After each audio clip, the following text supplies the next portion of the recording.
Salutations and welcome everybody to the Pylon Show at this mysterious start time of 5:45 p.m. Pacific Standard Time on a Wednesday. Welcome. Thank you guys for tuning in. I am your host, Jeff Control Robinson, joined by my always affable, accountable, reliable, and awesome co-host, Mr. Dan Stemkoski. Dan, how are you doing? I'm doing good, but I see that, you know, not too many people realize when we were going to start today. I cleverly hid clues to the start time around the internet, but not many people were able to follow the trail and meet us here. Yeah. I tweeted about 6 times leading up to the show. We have a countdown clock in my channel. We've got a website. We have a Discord. We have our own Twitter for the show. But you know what? I'll tell you what. At some point, we need to actually really put it out there what time the show starts at to really hammer in. Anyways, enough about the memes. This week's guest is our very own and good friend, Mr. Neuro. How you doing, buddy? I'm doing well. Thank you for having me on a second time. It's an honor. Absolutely. How is the Texas heat, by the way? Hellish. What is it right now? Wait.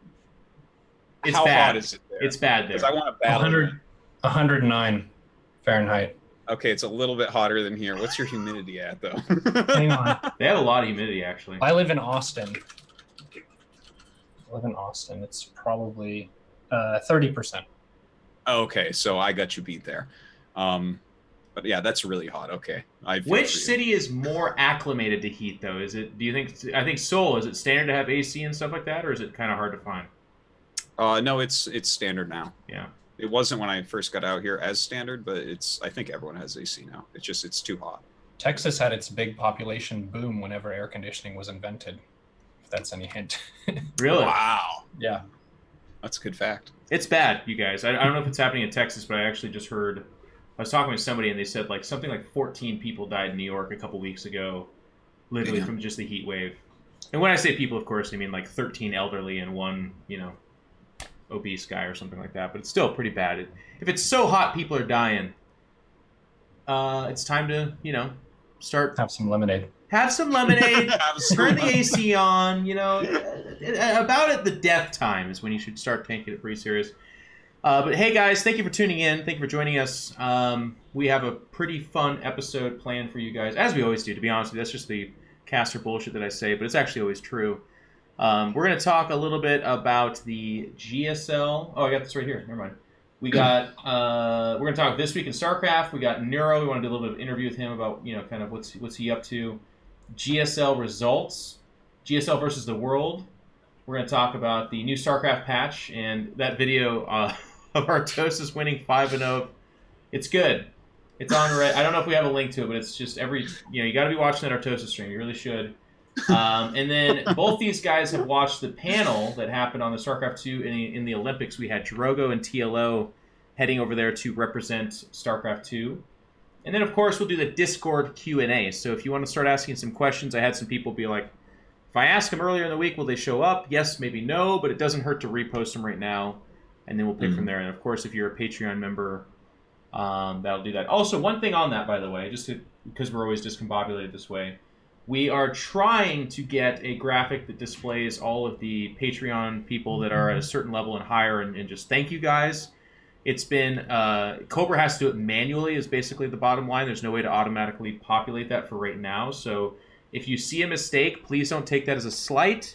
Cobra's doing the best he can. We really appreciate your guys' patronage. Oh.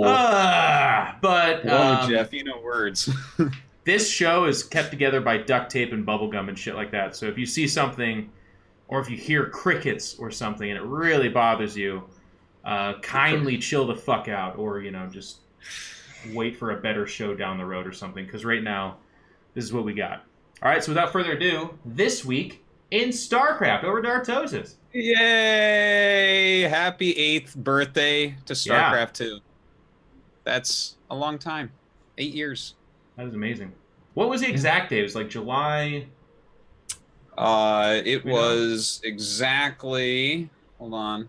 We're gonna have a graphic here. It's like 23rd. July 30th. Wait, no. Can't be the 30th, bud. It's not the 30th. That is the future. But I think it was the 23rd. July 23rd. July 23rd. Sorry. So yeah, July 23rd is when it was released. Obviously, the beta was in February, I believe. And Let me do a fun experiment. Neuro, what were you doing on July 23rd, 2010? I was probably either playing WoW or asleep. Most certainly you were asleep for part of July 23rd, 2010. Yeah. I'm a latecomer to the StarCraft scene. I didn't really get into full swing until HOTS. Oh, so nice. A lot of the history and whatnot is kind of lost on me. But I think the plus side is demonstrating how it's never too late to dive into StarCraft. Yeah, and you missed the shittiest period of StarCraft probably ever, other than it was like... It was big, so that was fun. What, Broodlord Infestor? No, I mean, just literally Wings of Liberty was like really bad level of StarCraft. We're all really bad. Everybody. Yeah. Dan, what were you doing on the 23rd? I was probably just playing StarCraft. I had been playing like every day in the beta too.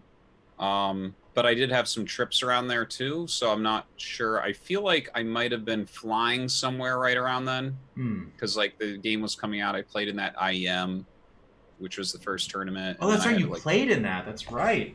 That's right. What was your team again? MYM. Uh-huh. Yeah. Meet your makers. Yeah, actually beat Huck in that tournament. But that's right. Reapers were good back then. Reapers were pretty fucking good. And you were Terran, right? No, I was Zerg. Oh, son of a bitch. No, if I was Terran, man, I would have won that tournament. You kidding me? Yeah, oh my god, Jeff. Yeah. No, it was a different game back then. But 8 years. It's been a good 8 years. Yeah. We're in a good place now. I picked up the game at a midnight release at a GameStop. And then I remember playing it that night. Because it was one of those things where I believe, if I remember correctly, it went live, at 12:01 or whatever. But that's all. I don't think anything super cool happened there. What else we got, sir? Happy birthday, StarCraft. Thank you, everybody. You get fireworks every time you take a base right now. It's wonderful. Oh, that's perfect. So you should all in, I guess. Yeah, because people are going to expand more. They want to push the games longer. What are they doing? Now's your chance. Ladder Heroes is back. Fear Dragon has got it back. $1,000 per month per region prize pool. It's a slightly new format, so it has to do with the amount of wins as well as your MMR. And there's a new website. Check out ladderhero.es. Cool. Yeah, and make sure that your accounts are still active and all that. I know that Ladder Heroes went away for a little bit, but it's back. So get out there and participate, because it's a wonderful tournament put on by the wonderful Fear Dragon 64 on Twitter. Holy shit, by the way. If you look at this list, some of these guys, Jim Rising, almost 900 games played. Cham, over 1,000 games played. Damn. These kids are hardcore. Good God. Was this per server or total? I think the left is NA, and I think the right is EU. Kind of fun. Gerald's been doing really well. We'll talk about that. Well, maybe we won't talk about it ever, but he was actually doing okay in that WCS qualifier. Okay. So, a little bit of news about Have At You, which is Shamtu's bi-weekly.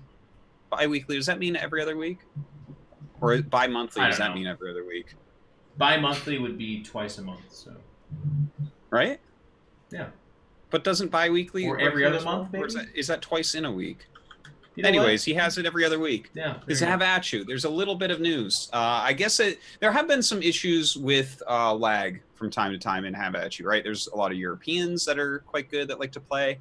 The Koreans have started to play. Obviously, Shamtu is in California, right? So when you get these types of distances, it gets pretty rough. I can tell you, being from Korea, like I can play with Americans, but if you hit South America, Europe, or something, it gets unplayable in my opinion. But anyways, apparently there was a little bit of drama going on, and Shamtu just kind of put a little bit of a note. It seems like he doesn't want to cast from replays. I've seen him say that before. It really does kind of change the feel of the tournament completely. Yeah. And, if you're doing this, on your own for, just for the love of it, I can totally understand this type of thing. Obviously waiting for games to end. and getting the replays. That's kind of very annoying for making a show, and coordinating getting the replays is annoying. Basically, he's going on and on about the replays quite a bit, and so he's going to go on a hiatus from Have At You. So August, there's not going to be any more, but he's already planned a vacation. I already knew this, that he's coming to Korea for a little bit to do some sightseeing, see some StarCraft and stuff like that. And so I guess he'll just see in the future. So, obviously that is an issue. You want to be inclusive and have people from all over the world play against each other in a fun tournament. But when you get all those different regions, man, the latency gets pretty bad. I think it's a huge... good on him to even work this hard, but like the fact that, like he says in this post, costs him $400. It's not like this has been getting like thousands of viewers and just crushing it and really growing his channel or something like that. It is good content, of course, but this is by no means anything other than a labor of love. So I hope if the people that have been watching this tournament, want more of this, they support it. But at the same time, what an impossible issue. Like DeWalt, probably the best, if not certainly top 3, I guess, non-Korean Brood War players, but he's fucking Peruvian. He's like in the capital of terrible. Lag. DeWalt is Russian. Well, who's the Peruvian one? It's that I'm thinking. It's the Terran. Dandy and Terror. Dandy. No, not. Well, Dandy's what I'm thinking of. Terror's like pretty good, but not. Yeah. DeWalt Russian. Dandy Terran. Yeah. Talk about like the worst places to have your best non-Koreans in a game. Yeah. Well, the thing is, it's like just trying to stretch from Russia to Peru to America. If Korea is involved in that, latency gets bad, man. So hopefully Sham2 comes to some sort of decision on how he wants to push forward with that. God, well, he can be a pain in the butt. Yeah, we've heard that a lot. Change the location of Australia. No, we've heard that a lot from Nathanius. Another person unhappy with that. Yeah, with the location of Australia. But hopefully Have At You comes back. Maybe he needs to region lock it a little bit or something like that. Yeah. Something like that. What else we got? Okay. The next thing on the docket is the Clash, QLASH. You might know this team. It has Rhett. It has, I don't know, some of their lesser Zergs like Lambo and Lesser? some up-and-coming Polish. Lambo to Laser? Yeah, Laser, that's it. I can't remember. It's a couple of scrubs just making their way in that European scene. They're all right. They're all right. But the Clash StarCraft 2 Invitational, it's just kind of a new tournament that apparently this is saying that it is, because it's an unorthodox format, it can help the community or something. Do me a favor, Dan. Count the Zerg symbols you see in that. 1, 2, 3, 4, 5, 6, 7, 8, 9, 10 out of 16. Yeah, no, that seems... It looks to me like a European tournament right there. In the Invitational, I thought that was really funny. And then if you count Protoss and Terran, there are 4 Protoss, excuse me. There's 1 Terran, 2 Terran. Endangered species. Yeah, but if it says Invitational next to it, I have a really tough time with that kind of diversity, right? Like, how'd you do that? Did all the Terrans just say no? Did all the Optimus retired? What Terrans? Yeah, Optimus is gone, right? Yeah, we don't know what Euthermal's doing. He might just be switching to Protoss for reals this time. It's there's not many Terrans out there. Yeah. Hard race. Damn. But what's the Protoss excuse then? They didn't get invited. Oh, look, Clash is a team of 3 Zergs, right? So I mean, they know what they want. They want those Zerg players. I guess so. Yeah. But that's cool. Check it out. Rotterdam was one of the commentators. If you saw that previous page, showed his beautiful face there. I think they just did 1 day of broadcasting so far, if I'm correct. But you can check out this where? I actually don't know the channel for this. Cobra's in charge of this website. Just follow Rotterdam08 on Twitter, and I'm sure that he will tweet out before it goes live. It looks like Wardy and Rhett are also involved. Yeah. So it's kind of cool to get Rhett in there. A little point of view of a longtime professional player. He's actually on Clash as well. Yeah. Okay. So there's been a study and enhanced brain connectivity observed in frequent StarCraft 2 players. Wow. We get this from time to time where they're doing little studies and they're like, look at this. StarCraft makes you smarter. What do you have to say about this, Neuro? Well, it's a form of exercise, right? The brain is not precisely a muscle, but it behaves in some similar ways where if you challenge it, it will adapt and rise to the occasion. So StarCraft is a way of having a really broad-based, stressful, cognitively taxing situation that's presented, and there's no ceiling of like you just beat StarCraft and then your brain can just autopilot. You'll just face harder opponents as you move up. So it's kind of that wheel where you can constantly train your brain. From the other studies like this that I've seen, it's not a permanent improvement. It's kind of like you would atrophy if you stop playing StarCraft. So keep playing StarCraft, I guess. It's a good way to keep people active. This is something I've been saying, Jeff. I know you've probably tired of hearing this from me, but I've said it for so many years now. Mm-hmm. Playing StarCraft makes you better at life, at like everything. So my anecdotal evidence is now being proved by science, as I suspect all of my thoughts and opinions will eventually. Fair enough. Yes. I have also ran a experiment though, and I've called it the Idra hypotheses. And during StarCraft, Idra's body musculature shrank and atrophied. His hairline receded. His eyesight was poor. His attitude was toxic. And then I took StarCraft out of his life, and then he became muscular. His hairline grew back. His need for glasses diminished. He just now, I have a hypothesis that needs to be tested here, but I'm fairly certain that what you need to test is not StarCraft, but the race Terran. Okay? Oh. Because I'm pretty sure that's what did it to him. If he had switched over to Protoss, he'd probably be 9 feet tall and ripped. He did play Zerg though in StarCraft 2, but I think that's true. That's a fair point. Yeah. Something in there. There's some other mixture happening. You're right. Yeah. Okay. All right. The Pizza Pie Supreme Tournament every Sunday. We got this again. Winner gets a pizza. So July 29th, 7 p.m. EDT. That's 11 p.m. GMT. Go play a tournament and win a pizza. It won't go on eSports earnings, but you'll have one more pizza. It should. You have your dollars and then your pizza's one. Yeah. It's like, what country are you from? Well, your pizza's worth a different amount. I wonder if you get to choose where the pizza comes from, because there's like some more expensive pizzas and like Pizza Hut. That stuff's expensive. I don't know. I wonder what their system is, or how they distribute the pizzas. I don't know.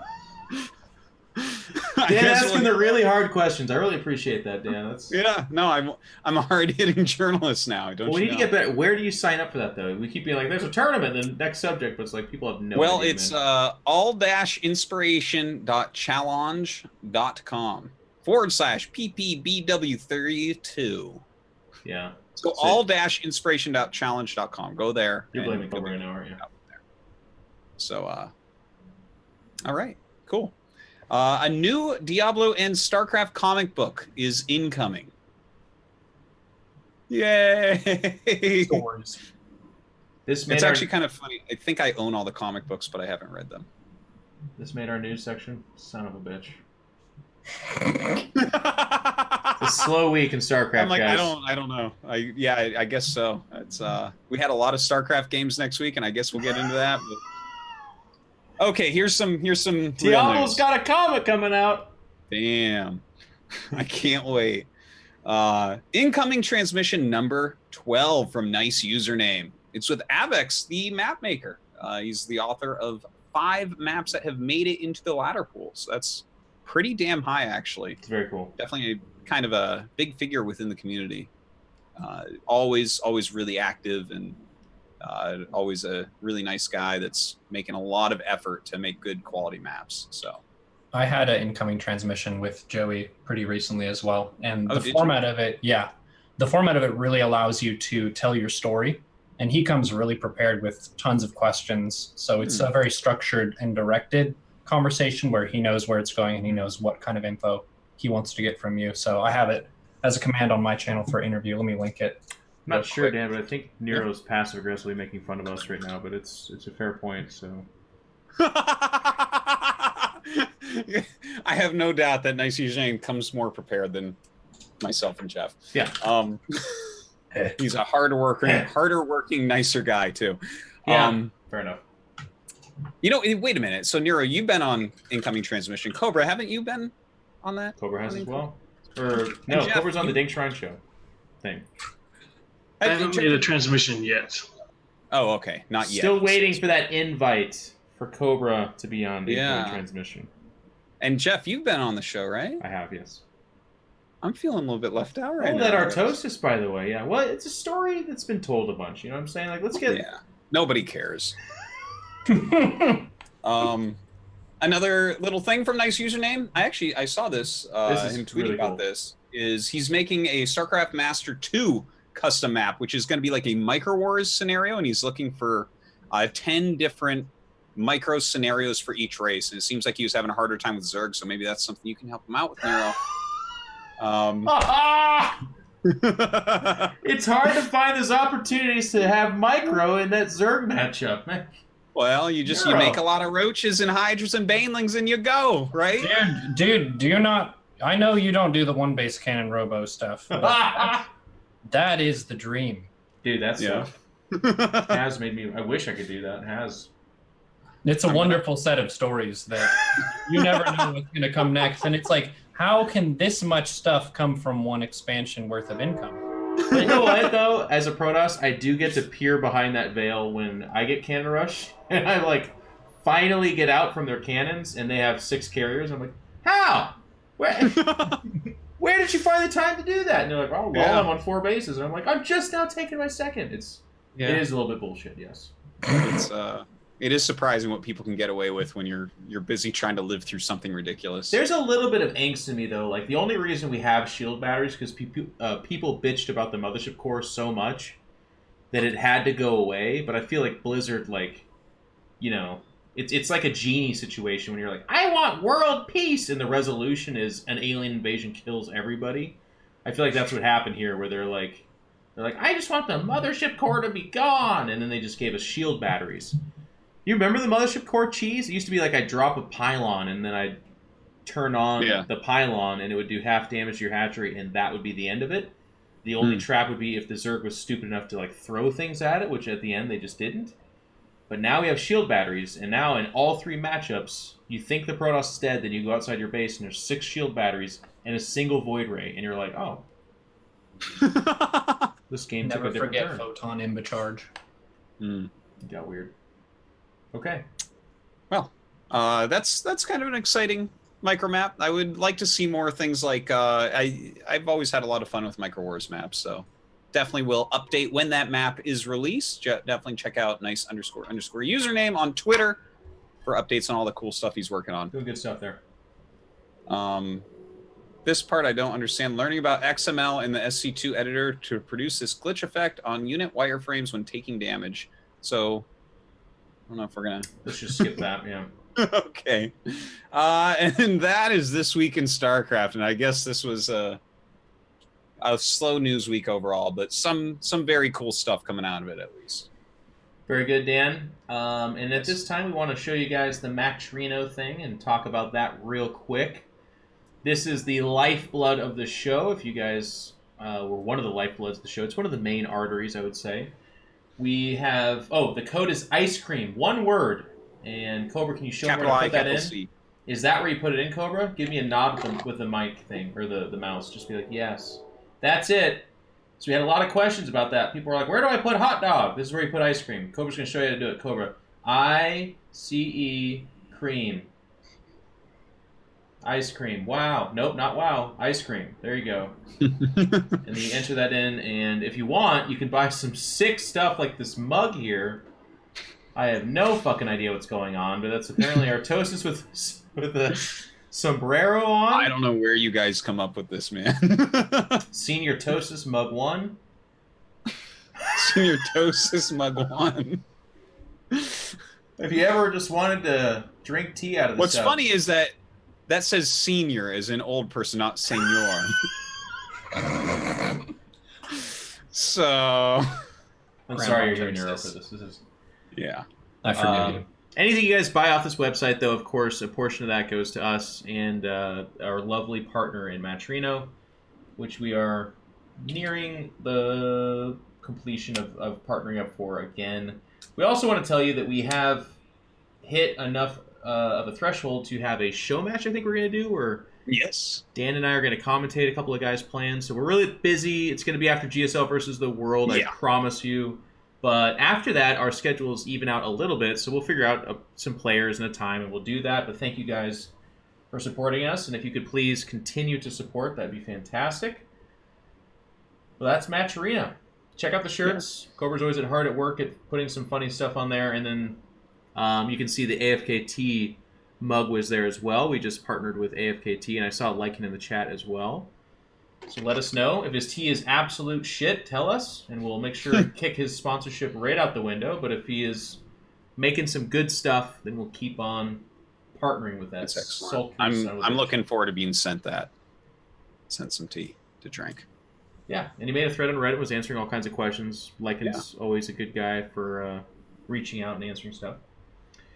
Okay, so I think that with that we can get into the topics for this week. Yes, indeed. First one is just going to be the topic of Neuro. You're a great host. Can I just stop the show for a moment and just let you know you're fantastic, Jeff? Okay, go ahead. Continue, please. Yeah, I do the best I can with what I got. I'm always out there trying. He exists. What's going on over there? Yeah, I'm just trying. So that wraps up the subject of Neuro. I think we can move. No, I'm just kidding. Got him. Got him. Neuro, I think part of the reason, I mean, obviously Neuro's a fantastic mind in the StarCraft world, so I'm getting excited for his input on all these subjects, but I just wanted to kind of take a minute and talk about kind of where you came from. Like you said, you came into HOTS. Before that, you were a WoW guy. And a poker guy. Well, and then I did not know that. I want to ask you about that. So, I mean, if you don't mind, talk a little bit about your gaming past, like what you did, where you came from, and then what kind of brought you into StarCraft, and what's kept you in StarCraft is the first kind of area I want to ask you. Well, I did tons of WoW, and that's how I kind of built into the competitive scene arena, where I have hotkeys set up so I get used to the keyboard and the mouse. That gives me a big edge. I moved into poker after university, so I got my bachelor's first in cognitive science. And then I moved to Canada to set up an online poker account. And I played poker full-time as my profession for a while, and I built a bankroll doing that. But I'm an American citizen, I come back to the States, and I prefer not to break the law on a regular basis. So I see the StarCraft scene, and I see tons of overlap between how poker works and StarCraft, because they're both games of incomplete information that involve a lot of strategy, a lot of human bias, a lot of misdirection, tricking your opponent, bluffing, posturing, that kind of stuff. So I wanted to bring the mentality literature from the poker scene. They have books on mindset, just entirely on mindset. And I look at the StarCraft scene, I say, hey, this community needs this. We can benefit from this kind of discussion, this conversation about how not just to think about how to play the game better, but how to think about your emotional response to the game and how to have a really robust approach to improvement. So my goal with the stream was I want to play StarCraft, which is a game where I don't need a team. I can get whatever rank on my own. It's my responsibility. If a team falls apart, I don't care. I want to push GM. And what I wanted to figure is master players are good at StarCraft. It's a competitive game. I didn't play Wings of Liberty. So how the hell am I going to get from masters to GM with all of these really skilled people playing this game a lot as their main game? So my plan was to figure out how to have a solid strategy. And this is borrowing my poker strategy. Solid is defined as a way to play that is not exploitable to your opponent. So say you make 2 more workers. Your opponent, they scout you. They can't just exploit 2 more workers. That's a solid investment that you can make that nets you value over time. So I would gradually kind of build up my Zerg in a way that people can see what I'm doing and they can't stop it, and you advance from one stage of the game to the next stage. Another one, I noticed a lot of Masters players don't take responsibility when they get outplayed.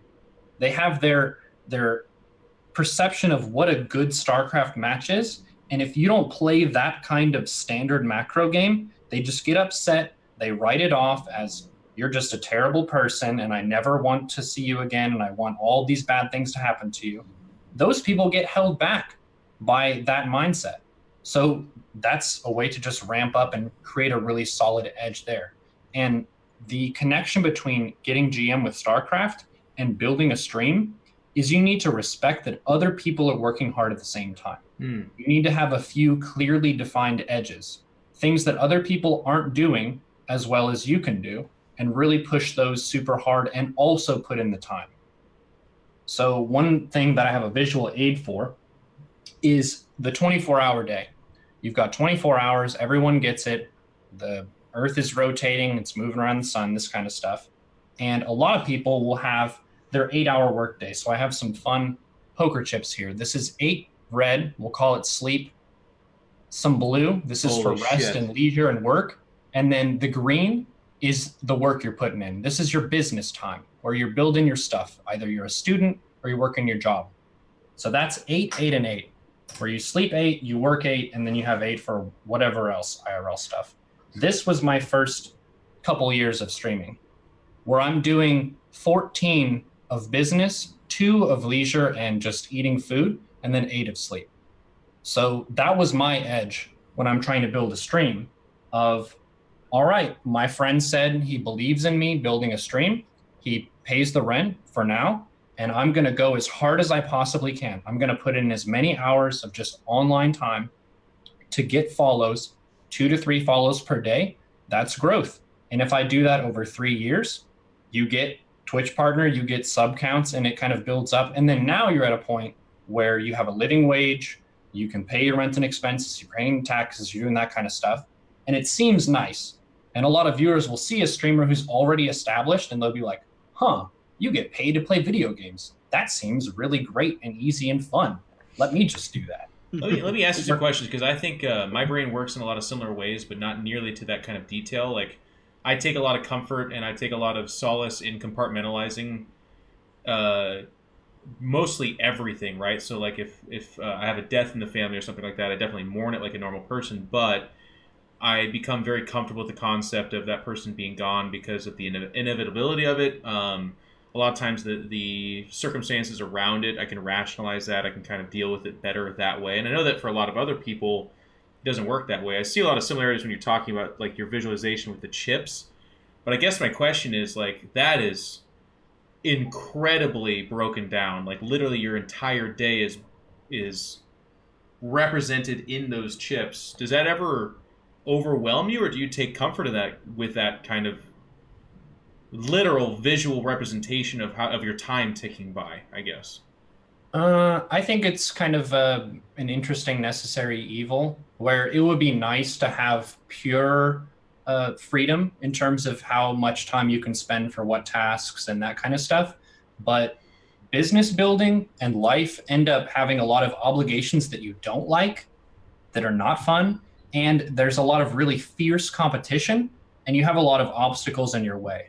So that's kind of a way of just breaking down the pieces and getting some sort of business plan, if you will. So you would say with motivation, it becomes more doable and exciting, I guess, to break it down that in depth? Because you have a goal that you're trying to achieve? If you want the answer for where the passion's coming from, I feel like I have a mission. Like, I have something important that I want to share with people, and that's what drives the green. It wasn't like, for me, I'm just saying, oh, I just need to stream this many hours and I force myself to do it. I fucking love StarCraft. I love this game, and I think that what we're doing here is awesome and fun, and we should share it. So I wake up in the morning wanting to do this, and I'm excited to do this. It's not like, well, I've got to put my nose to the grime again. God damn it. Yeah. No, I'm enjoying this. This is fun. I'm not burning out. Dan? I like what you're saying about finding the different edges in all these different ways. And especially when you say, okay, I'm going to put 14 hours in when I start, right? And I feel like this is kind of an interesting thing. If you look through the history of pro gaming, and especially in StarCraft, right? This is where it all started, where people are talking, oh, the Korean pros play 12 hours a day, right? But it feels like most people stop there at just like the time commitment of To get better, I grind. And for me, I can say 100% that was completely me throughout my entire pro gaming career in StarCraft 1 and 2. I'm just like, my edge is I will play this more than any human. And, I was playing 16 hours a day of both games for a long, long time, right? But the thing is, I've seen this so many times, and a lot of people burn out. And then the coaches used to say, back when Kesp was still around, they'd be like, some people just can't handle it, and so they get burned out. But this is almost like the laziest way to work hard, in my opinion, is to just continually put in huge amounts of hours of playing. So I don't know if you have some thoughts about this and how it gets rearranged into not just like I play for 14 hours a day or 16 hours a day or 12 hours a day or whatever, but because it's something that I still see to this day where people just play all day, and then like I'll commentate them and I'll be like, have you done any research on your opponent or something, something like that, where there's these other aspects to look at. Well, what you're bringing up here is efficiency. So I was talking about clearly defined edges. The number of hours you put in is an edge. The efficiency of how you spend each hour is its own edge. So if you just throw yourself at the ladder and you just hit the play again button, and you never think, what is my plan for this matchup? What am I losing to? When am I getting supply blocked? That having those sessions outside of your actual ladder grind has huge dividends for improvement. So it's both. It's not just massing tons of hours. It's also getting coaching. So I paid Pig, Patreus, Fatal Bunny, Juno for coaching, where they watch my games. They give me a neutral third-party perspective. Why are you doing this? This doesn't lead into your mid-game plan, what you're doing here in the early game, so you should do this instead. Just getting that kind of help along the way really helps a whole bunch, which I think the directed efficiency within esports is behind traditional sports, which kind of links in with this panel that they had, where you have stuff like chess and poker that have been around for hundreds of years, and they have lots of literature on how to structure your practice, how to structure your learning in ways where you're not wasting time.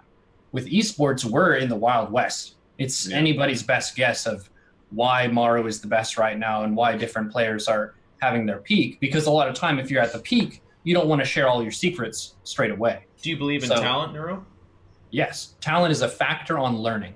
The more talented you are, the less time it takes you to achieve the same result as someone else.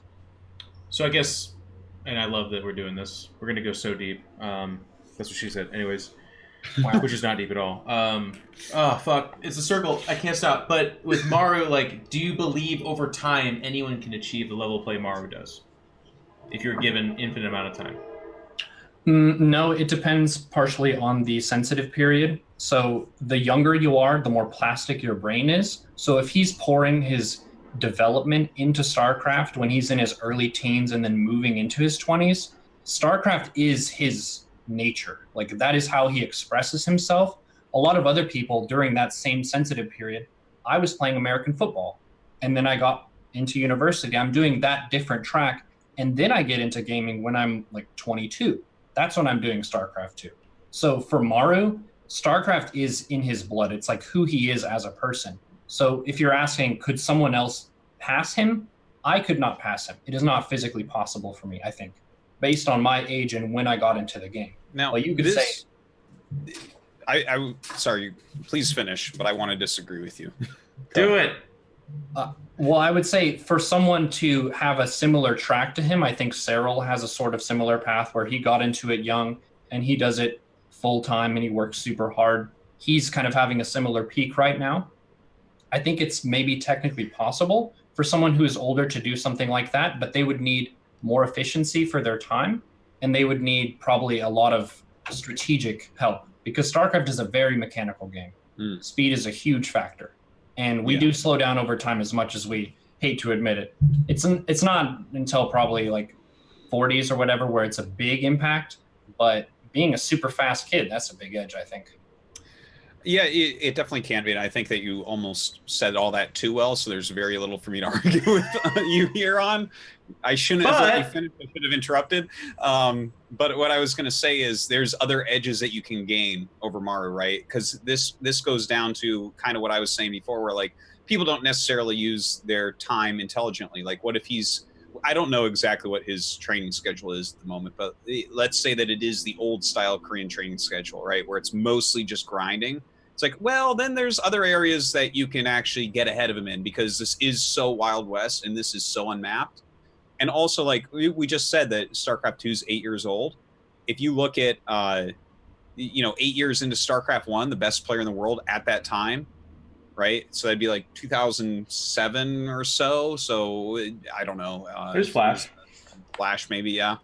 The thing is, like, you can find people who are much less talented that are better right now at StarCraft 1 than he was in 2007, right? Maybe he's still the best because he does have that talent, but like in another 3 years, there'll be a lot of players as good as Maru is right now, but he will have moved on, right? So like everyone keeps getting just phenomenally better than they used to be. So I feel like there's that too. And like the thing is, Maru might, he might decide to move on from StarCraft eventually, so we don't suddenly have that leading edge, and other people can surpass that as well. Well, I have a question for you about Jin Air, because this is one that you kind of see with the Pro League dissolving, but Jin Air stays. And then now we have Maru and Rogue at the top. Is this a coincidence, SOS? Is this a coincidence? I don't think so.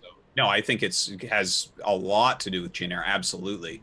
I don't actually know how they function in that team. Back in the StarCraft 1 days and at the beginning of StarCraft 2 days, I spent a lot of time with pro gamers and in pro houses talking to coaches and stuff like that. And now we have one, right? So I don't know how this is functioning exactly, but I can say without any doubt in my mind, I'd bet my life on it, that they were not practicing like to peak efficiency, nowhere near it before. A lot of it, like I lived with a pro team for a couple of years out here. It was mostly just everyone grinding against each other the entire day, right? And it's like, yeah, there's a lot of mechanical skill and you need to get good at that, but there's actually like at points they're sacrificing sleep, and we've seen the research at this point on what sleep does to help you cognitively and in improvement of skills and things like this. And so they would like ignore that. And so yeah, the thing is, absolutely, I think Jin Air staying, like if you look at every tournament has had a Jin Air player in the finals, like every tournament for over a year. It's insane. They've won almost everything, and they've at least made it to the finals like every time. So it definitely is something, because like some sort of structured regimen, I think, is always going to be better than none. Like again, the practicing 14 hours a day, that is definitely an edge. But like, could it be done better than it's being done right now? I bet you that it could, right? We're still in the infancy of StarCraft.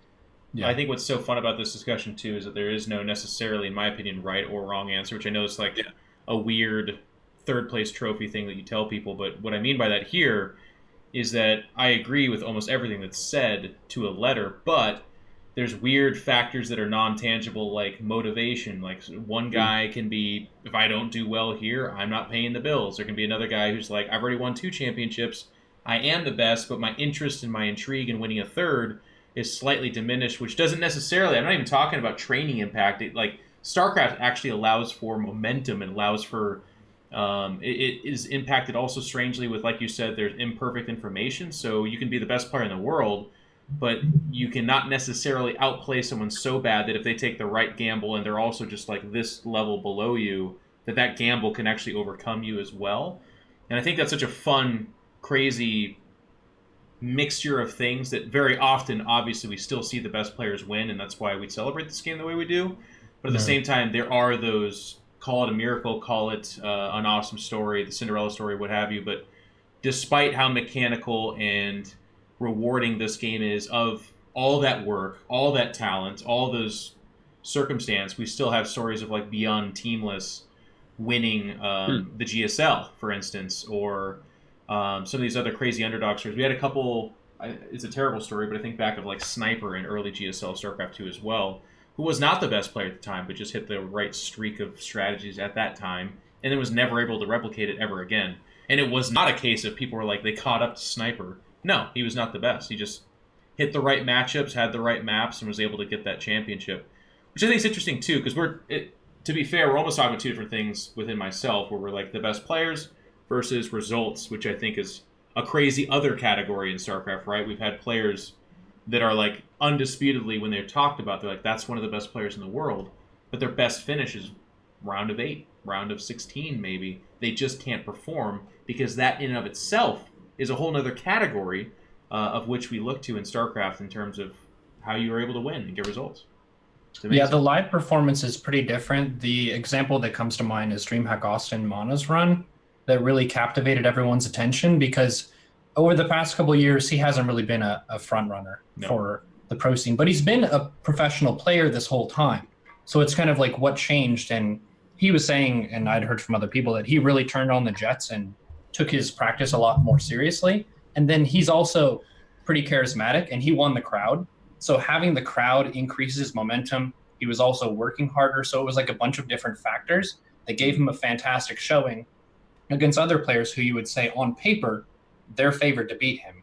Haas is another cool example of someone who brought a strategy to the table that a lot of people weren't doing quite as much. He's a very strategic kind of guy. And that, I think, is part of what makes StarCraft amazing, where it's not just your raw mechanics macro contest of who can push the buttons the fastest. People can discover a new approach to a matchup or to the meta, and then they just crush a bunch of people who are, quote, better players, and they get the results, they get that showing, which is awesome. I love it. A good discussion. And I guess one of the things I want to touch on here, too, is you kind of swept it away with a very real point, but you said the reason you gave up poker is because you moved back to the States and you didn't want to be breaking the law. Can't play it online. But did you find the same depth in poker? Did you enjoy it that much? Or was that for money, but also you enjoyed the strategic pull of it? I guess the reason I'm asking is because a lot of people that do have a professional career online, that's how they made their money. They still go to casinos and play as well. But I don't think that's the case with you. You kind of gave it up and went into StarCraft. What happened there? So poker is a very deep game of skill, and I got slapped in the face super hard with how difficult and complex a game it is. We have this self-esteem culture in the US where parents tell their kids, you're great, you can do anything, you're smart, and you're talented. And a lot of times you just meet success, you're moving through your life. And poker was the first real experience where I got annihilated when I first started. And it really caused me to take a step back and be like, am I just really unlucky? What's happening here? So I have a crushing day where I just get annihilated by everyone on all my tables. And then I go to the forums and I'm reading these discussion forums, and they're using words I don't know. They're describing betting lines. They're describing archetypes of players. And there's this whole frontier of depth that I didn't even know existed. So then I go into more of a studying phase again, where I think, oh, poker, it's going to be easy. I'm smart. It's going to be fine. I'm just going to make tons of money. It's going to be wonderful. I get smashed. And then I learn that there's a huge body of books I need to read. I read the books, and then on the micro stakes, penny by penny, I build a bankroll to dollar by dollar. And it's that sort of process, which was really humbling for me. And I think that's something that really shaped how I see StarCraft, where I was humbled by poker.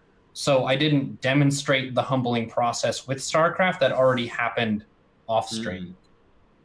But I respect the depth of StarCraft. I kind of went into it respecting it, but I didn't respect poker walking into it. I kind of had to get smacked down first. That's kind of interesting, like, because I've known so many really good StarCraft players that went to poker, and but you're like really the first person I've met that was a good poker player that came to StarCraft. And I wonder, because like for me personally, I played Magic the Gathering competitively before StarCraft, and like I was super deep into that, almost pro level. So I brought that, the way that I looked at that and my understanding from that, and that's how I always viewed StarCraft.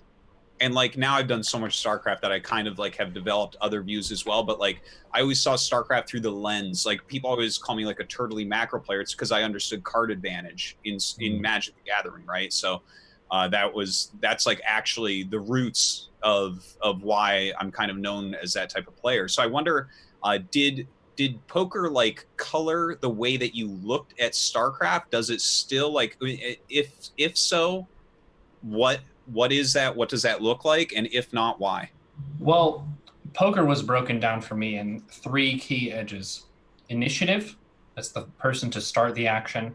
Position, and then card advantage. If we want to use StarCraft, initiative is the person who is attacking or harassing, doing something. Position, so high ground, low ground, concave, that kind of thing. And then card advantage, which is kind of like an army value advantage. You're representing a better composition or a stronger army, that kind of thing. And in my poker book, it said you should have 2 out of the 3 for everything that's going on. And you should understand who has which advantage and how to wrest those advantages from the opponent. So that was one aspect of poker that I applied directly to StarCraft. The other one was player archetypes, where you kind of get a sense of your opponents like they're musicians who have a trained repertoire. Like they're better at certain things than they are at other things, and you develop a unique personal relationship with them, and you end up kind of having its own storyline develop between you and them in your ladder matches, which is kind of connected to Roddy's point of if you don't have a barcode, those storylines develop, and the matches you have change over time based on what you've shown in the game so far.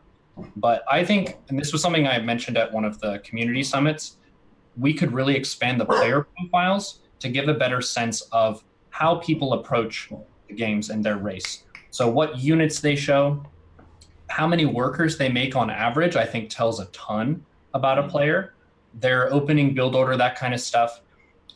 In poker, online poker especially, you have what's called Hold'em Manager. It's like its own HUD that you have overlaid on top of your poker tables, and you have all the data of all the hands you have against those opponents saved to your computer.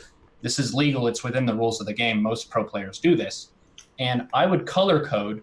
So I have the aggro opponents. They have a bunch of red numbers on my heads-up display. Fishy players who are really bad and don't know what they're doing, they're green. So I kind of bully them around. And then blue players, I would peg as people who are really good, and I want to avoid them. Because if I play with them, I have less of a chance to win money, and it's more risky for me. So part of the reason that I moved from poker to StarCraft was because I didn't really like the shark mindset of I'm trying to prey on the stupid and avoid the strong. StarCraft and moving up the ladder is all about, I want to fight the strongest person I can, and I want to try to beat them. And that to me is a lot cooler of a quest than just trying to pick on the random weekend poker person who has no idea what they're doing and they're just going to blow $100. So kind of on that note, I guess the question just at its root, I'm not going to name names, but obviously everyone's encountered it. But you do play people, like you put a lot of thought into this. You put way more thought, I would say, than almost anybody you could possibly name.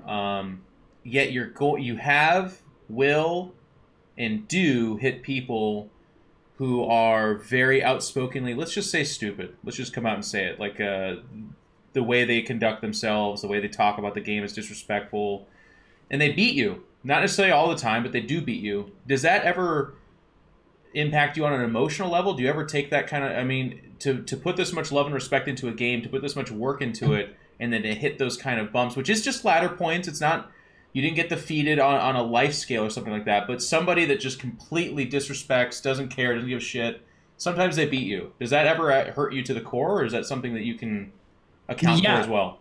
Well, I think of, we'll call them villains. If you're facing a villain in a competitive game, the stakes are higher because not only is it a contest for MMR, this is like morality and ethics are on the line now, and respect as a competitor. Like all of these things are added. And then if you're streaming, you have an audience of hundreds to thousands of people who are also watching this develop. So the stakes are much higher. I definitely feel it. If I lose to a villain, it cuts me deep. I wish I would have won. I know the fans were cheering for me. His fans were cheering for him, obviously. But that kind of thing is where poise comes in. Poise is where you're kind of having yourself and you're staying collected despite what you're feeling inside, and you have a plan for how you're going to manage that later on. So it's not a bottling up.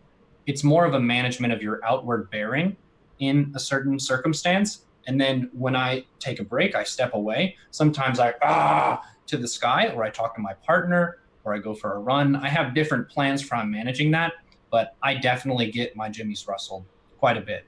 There's a lot of BM that does annoy me. Certain people like manner muling me, that pisses me off. If you manner mule me, I'll try my best to beat you. I don't like when you do that to me. I find that disrespectful because you're not respecting the value of what that piece is for in the game.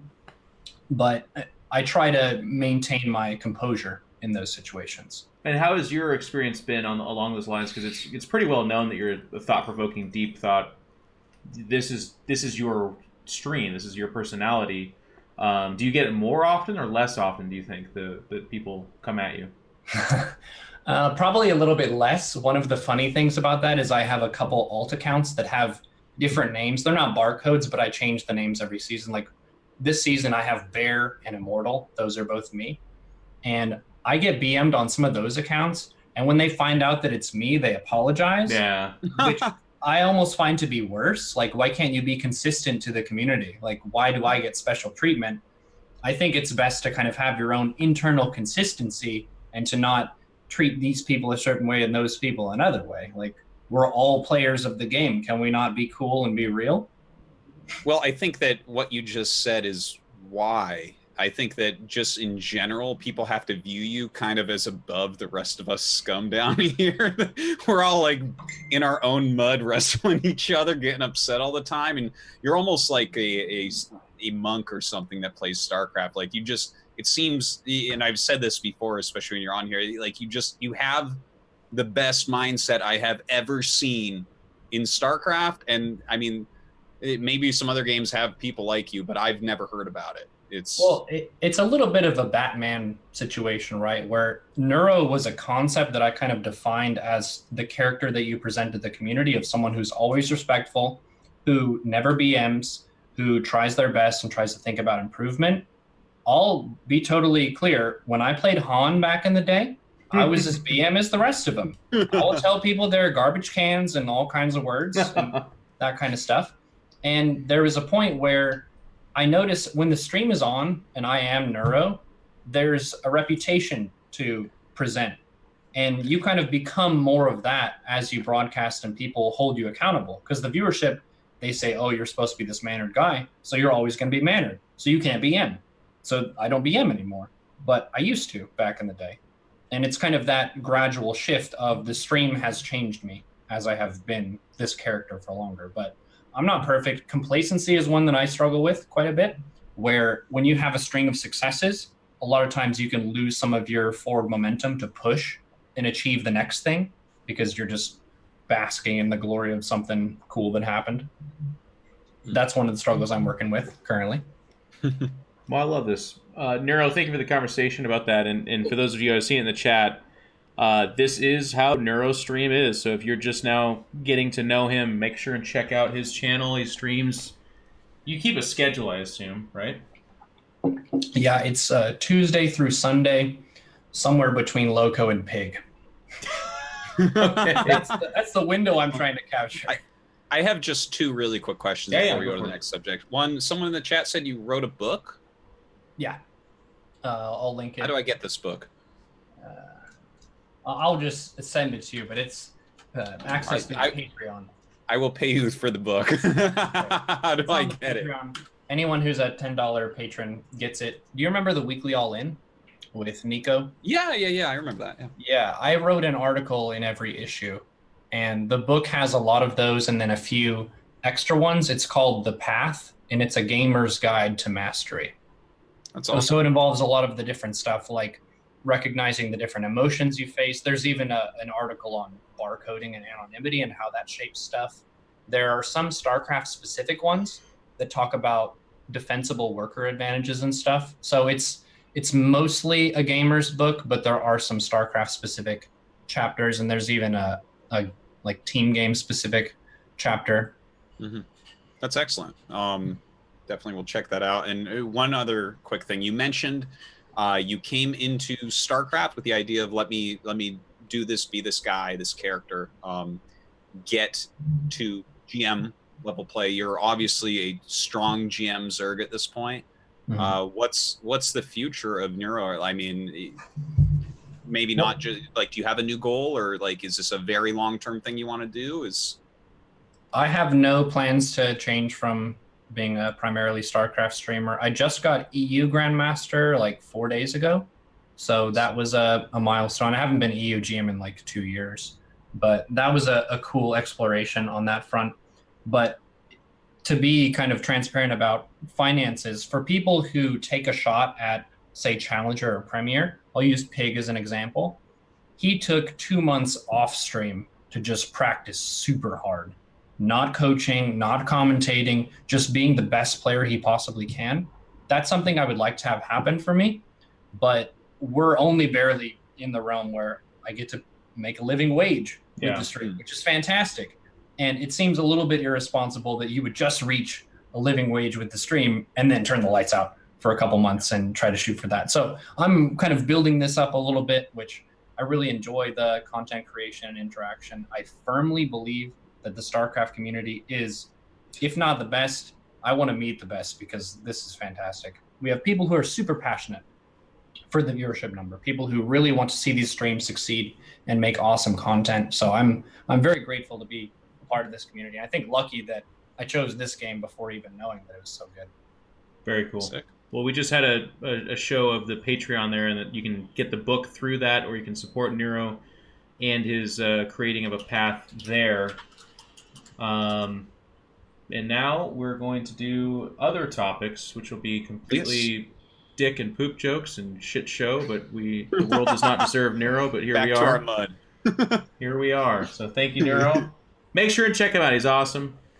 He's one of the only guys that still says nice things after I can rush him, which is just amazing. You know? Don't forget the DTs, dude. Well, I never do, right? I never do forget those DTs. I loved it last time we played. You cannon rush me, you pylon block me to delay my expansion. And then I'll say, all right, now's about the point where DTs come in, and then DTs come in and they just deal way too much. And I'm like, I love him. He's a friend. The fact that they keep working for you, and not just Neuro, by the way, just DTs in general, I love them. And now they have Blank. It's even better. Okay, so we'll move on to the next subject, which is going to be GSL, and we're going to talk about some of the results.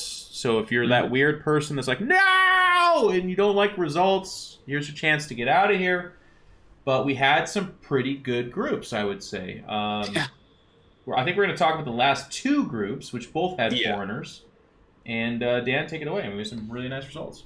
Okay, well, Group G, the group with Neeb in it, it was Dark and Neeb and Alive and Losira in this group. And it opened up with Dark versus Neeb. I don't know if you guys got to see that, but Dark smashed Neeb.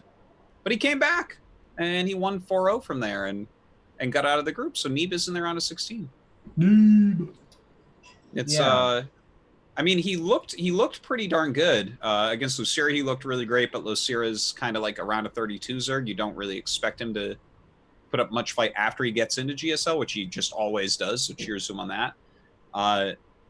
Versus Alive, Neeb, there was some moments where it got a little bit dicey and stuff. But I guess for me, Neeb is such a strong player, but Dark really kind of Hulk smashed him. It was a funny group in that, Dark looked super impressive, but in kind of a dark way, where it wasn't like the games went the distance and Dark showed that he's just through and through a powerful player.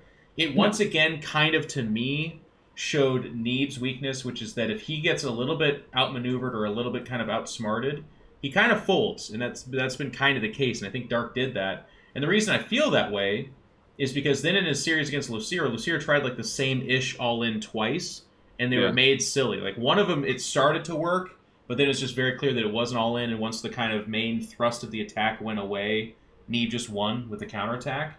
Yeah. And then Alive was the series that really, it was kind of a refreshing moment there, because this is the make-or-break series where foreigners in the past have so often just the pressure gets to them and they fall apart.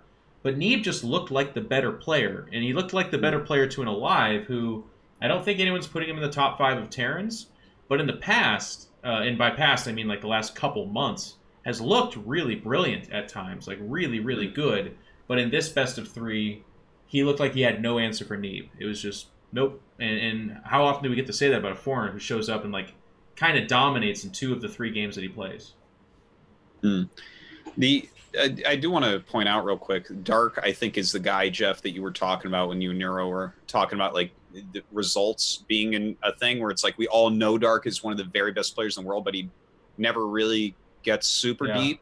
He doesn't win championships, it seems, but hasn't picked up the trophy yet. Yeah, Can we talk about his Baneleys against Alive? Just briefly, please. So I get a lot of Zergs who get scared. They're like, ghosts, Neuro, I don't know what to do, ghosts. What do I do? That clip, my child. Let me show you this. He takes like 98 banelings. Oh, that was so sick. Ghost just looks so scared against that. It was kind of like I'm super ahead, and they were cloaking, they were running, they were splitting. It's such a funny StarCraft moment though, because every time a Zerg makes like 100 banelings, the funny subtle thing is exactly what Neuro just said. They're really far ahead, but the scenario always looks impossible for Terran. When you have so many banelings that you're rolling over tanks, Thors, Ghosts, and Bio, and then just like you're in their base and you're like, I guess the CC and I guess the barracks, and just everything's blowing up, it looks so funny to me because no amount of micro on planet Earth is the Terran pulling out in that situation. So I can feel it. I can feel my dumb StarCraft brain going like, why don't Zerg always do this? Why don't they just make 200 banelings and win? Because it's expensive. Yeah. Well, and like 5 Widow Mines and like a Terran that's dropping you and stuff like that. Yeah. Like, if the game's in a different place, you can't do that. But yeah, it's so funny. Memes. Yeah, that was a cool group though, and to have Neeb join the round of 16, I think everyone's very excited about that. And then we had Group H, which was comprised of Sue, Special, Rogue, and Keen. So everyone looking at that was like, you know what? Rogue and Sue probably, but you know what? Maybe Special can get out of there. And by the way, those 3 were top 4 at BlizzCon.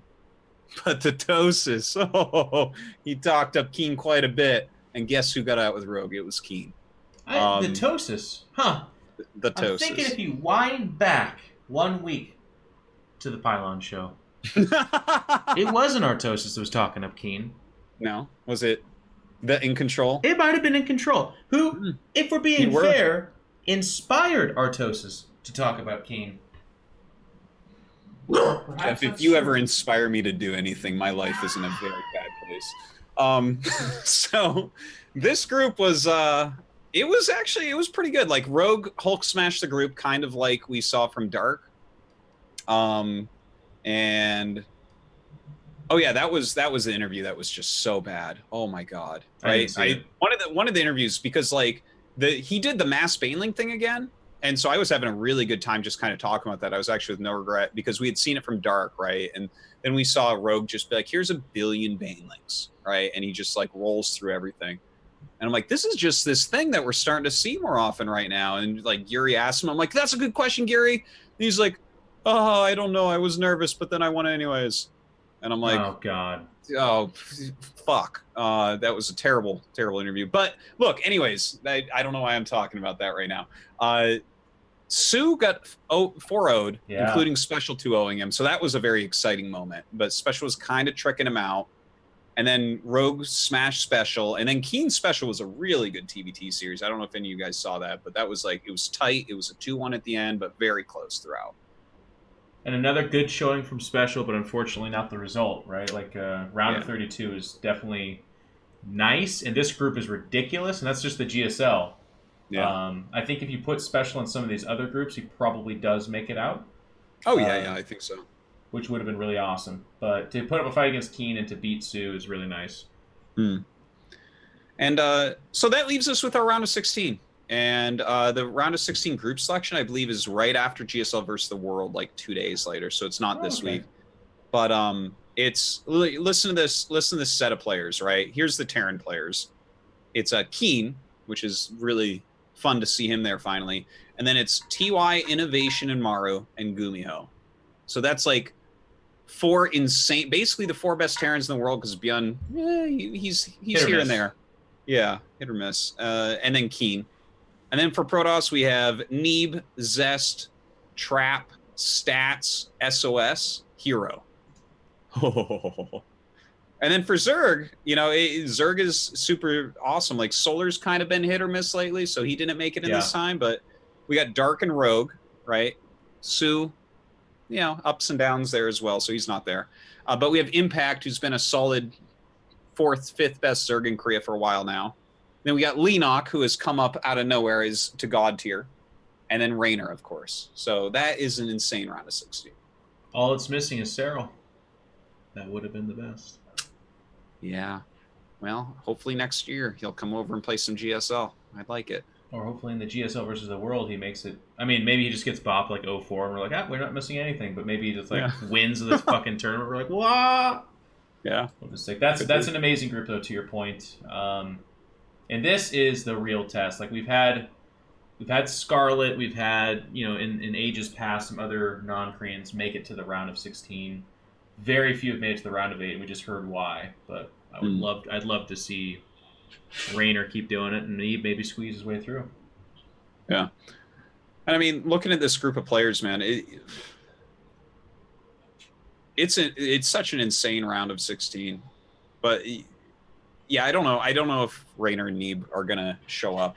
You think, Neuro, we're gonna have those two show up in the round of 16, and we're gonna make it round of 8? I think there's something to be said about just the experience in different environments as a tournament player. If we look at Cyril last year, he looked kind of shaky compared to this year. This year, he's the boss. Mm-hmm. But when you're first showing those offline events, even Neeb as well, when he's at his first offline events, it's different, it's weird, and you don't feel as comfortable and confident. But once you immerse yourself in that space longer, then your skill just speaks for itself and you're really strong. So we had that, was it Neeb versus Hydra? That was right before Neeb broke through and then started kicking everybody's butt. And he talked about, I love the crowd is cheering for me, but it's loud and it's distracting. And then he gets used to that, and that's part of the tournament, and then he becomes a champion. Yeah. So Raynor could see a similar development, I'm not sure. Yeah, I'd be pretty, if he puts out here, I think we have something even more special than what we already think that we have, because this lineup of Korean players is insanity, the best of the best. It is. It's gonna be real fun. Yeah, that's GSL Code S. That's GSL Code S, and then we're moving on to GSL versus the World, which kicks off in just a few days here. That's right, exactly 1 week. 1 week and 3 hours or something. 4 hours. Not exactly 1 week. Jesus Christ. Yeah, it's a little bit different, but yeah. So GSL versus the World. Okay, we have the bracket for the tournament. Again, Jeff, your hosting skills out of control. And I mean, it's a pretty good bracket. There's a couple matches in there that aren't as good, I think. But let's just go through it real quick. We have Maru versus Sue, Showtime versus Zest, Stats versus Cyan, and Cyan is the Chinese representative, if people are unfamiliar with that name. Special versus Haas, and then the other side of the bracket, Cyril versus Kelliger, Rogue versus Innovation, Neeb versus Dark, and Classic versus Scarlet. Anything stand out to you folks? Do you think any foreigner, other than foreigner versus foreigner, wins their match? I think the answer is no. I think that Showtime has a small chance, but I think Zest will win. And I think Scarlet versus Classic, Scarlet has a chance. But I lean towards Classic a little bit there.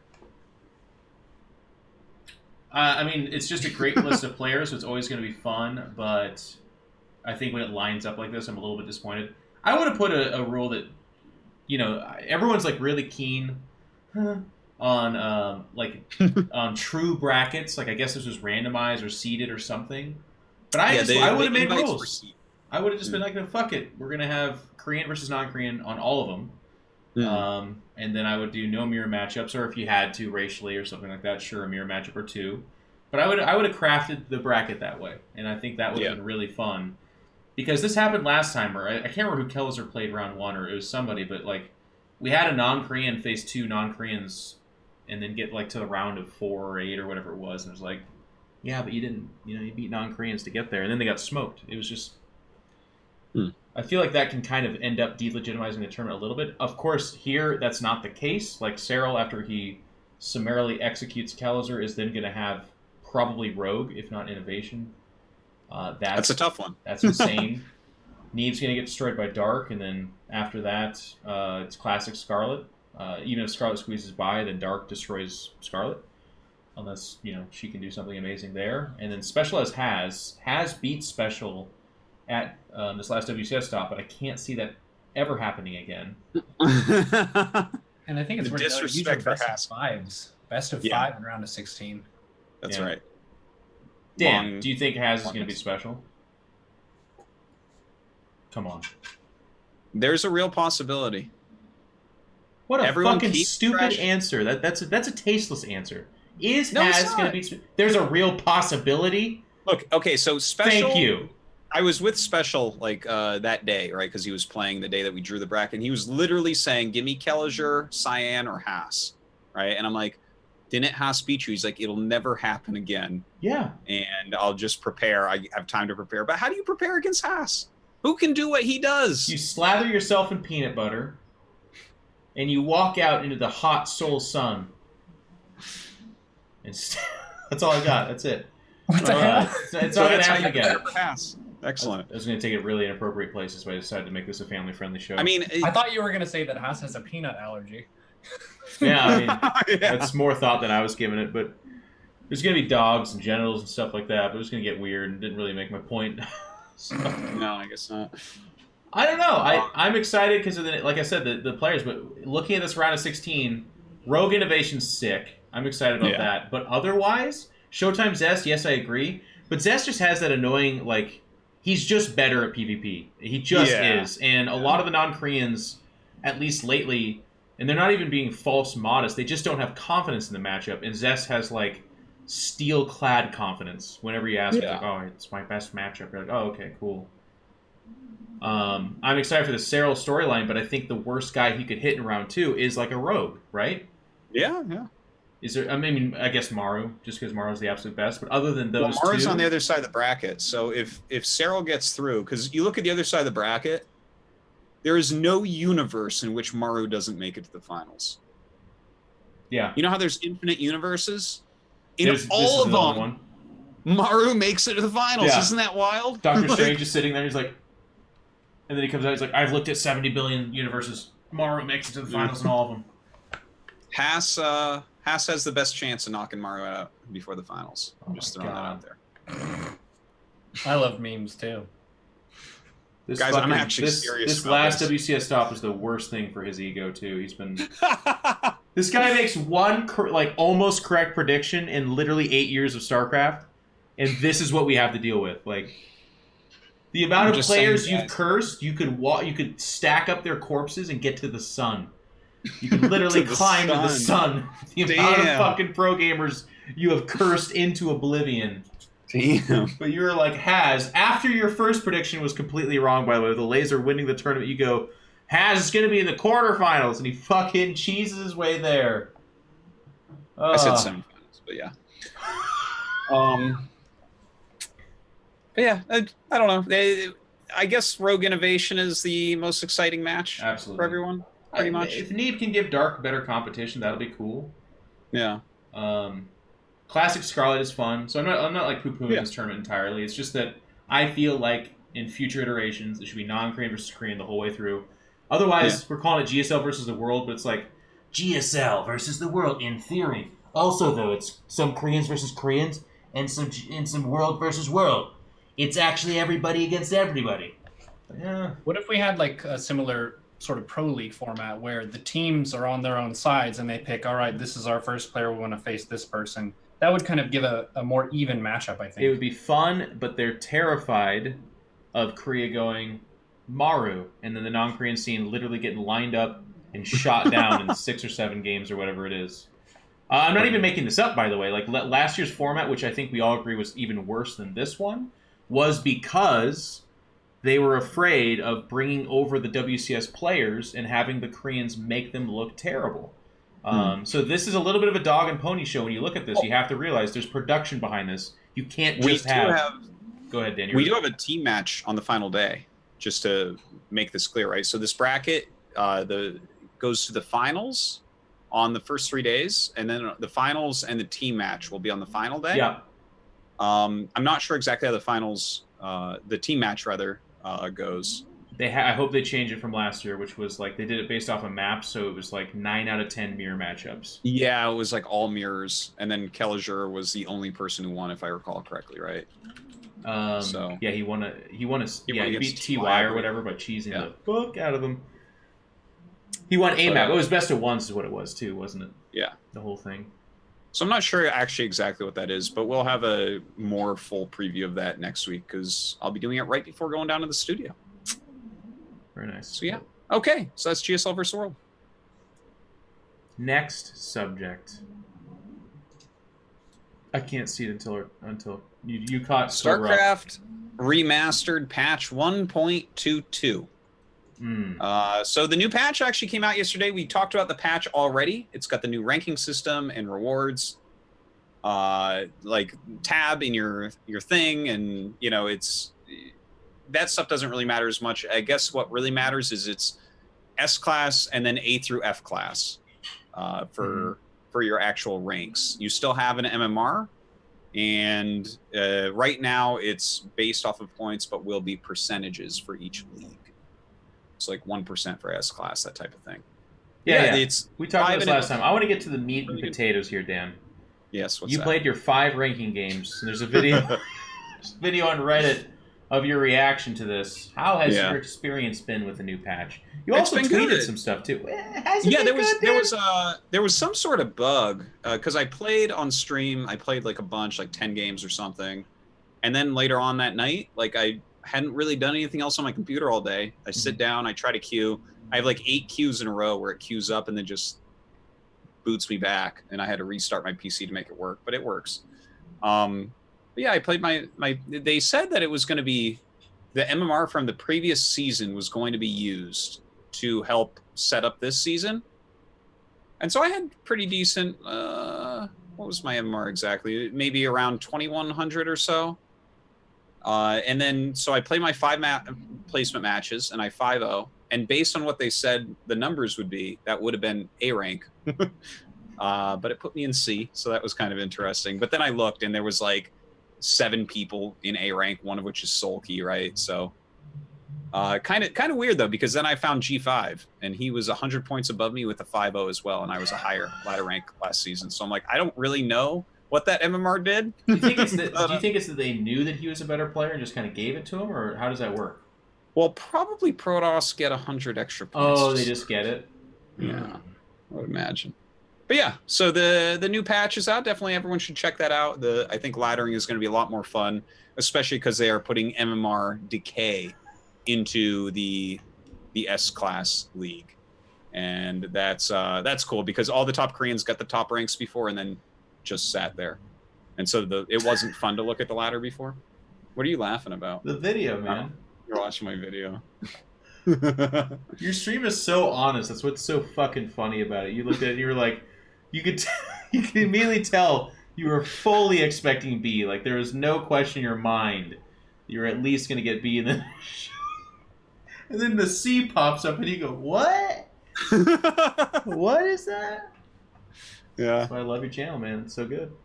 No, it's I am me. Look at the minimap too of your shit game. Oh, sorry, it's off screen now. Never mind. No. Yeah, play one time Cobra with sound. Let's just play it for the fans here. Everyone can witness this. Look at the minimap too. This is like a typical Artosis game. He cheeses, they cheese. It's just this shit show.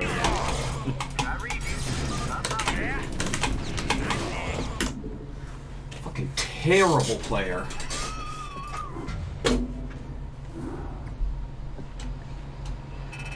This is so good too after the discussion of being mannered and stuff with Neuro. What? What? How could that even be? I don't even understand. They like mapped out what the ranks were gonna be. Neuro's like, you know what? Always be respectful. If you respect your opponents, they'll respect you. They're like, let's play an Artosis clip. Fucking terrible player. Well, he was. Okay. Like, he made 2 gateways near my base and hid DT tech. Yeah. I had 2 turrets and a full bunker. I made 2 because I'm like, this is the type of idiot that right-clicks a turret. So I made a second one. And then he just took like 4 DTs and all of his units just try to run up my ramp. So I brought my SCVs up to block, and 1 DT slipped through. So it got a little bit hairy for a moment, but he left after I killed all his DTs. So yeah, he was bad. Yeah. Have you ever been shit on by a bird? No, I haven't been. Sometimes life is like that. Yeah. Sometimes you expect things to be great, and then something happens. Yeah. Sometimes it's your fault, sometimes it's not. You just gotta pick yourself back up again. Try your best. Take a shower. I won the game, so I did have to take a shower later that day. Yeah. Believe me, I got all hot and bothered during wow. the session. Let's keep it family friendly, please. But that is the StarCraft Remastered patch. And I it's think good it's though. time. They've worked on the latency. I was playing today as well because that was kind of my main deterrent. Like the graphics are nice and stuff, but if every game is turn rate 8, then I'm not going to play. I don't enjoy it. And today I played 15, 20 games. I would say all of them except for 2 maybe were at 24-20, which is very playable. That's really good. It was very good. 24 is like LAN, so that's awesome. I just need to figure out like Peruvian time zones and just really avoid that. And as long as I can avoid all of the Peruvians, then I think my experience will be really fantastic. So I'll be playing more of that. It'll be good. So check it out, guys. Cool. It's live right now if you just search for StarCraft on that Battle.net launcher. Yes, indeed. So our last topic, the eSports in the Olympic thing, because we covered this a little bit before. There was an article that you and I really ragged on. Yeah. Because, and the thing is, I went back and rechecked the article to make sure I'm not stupid and I have terrible reading comprehension. And I know that at least my reading comprehension is okay because the article only brought up a couple Overwatch players that were going over and didn't mention that, for instance, we had Frodan going over, TLO, Todd, Petit Drogo. There was, and some other people, Miss Harvey, various people going over. So the article seems to be pretty bad. Hang on, keep this page up right here, okay? All of what you said, Dan, is really good, but there's one player I would really want to highlight here. Can you pull that up for me, Cobra? Cobra, I want you to go down 4th name from the bottom. If you could highlight that for me. This name right here. Chan Deer Kaching. Sounds like money to me. Are you fucking kidding me? That's someone's actual name? Kaching? Good name. Well, that's my name is so stupid and boring in comparison. It's insane. Son of Robin. I mean, that's okay, but this guy's last name is literally Kaching. Yeah. That's it. That's all I got. It's, all right. It's an amazing name. Excellent.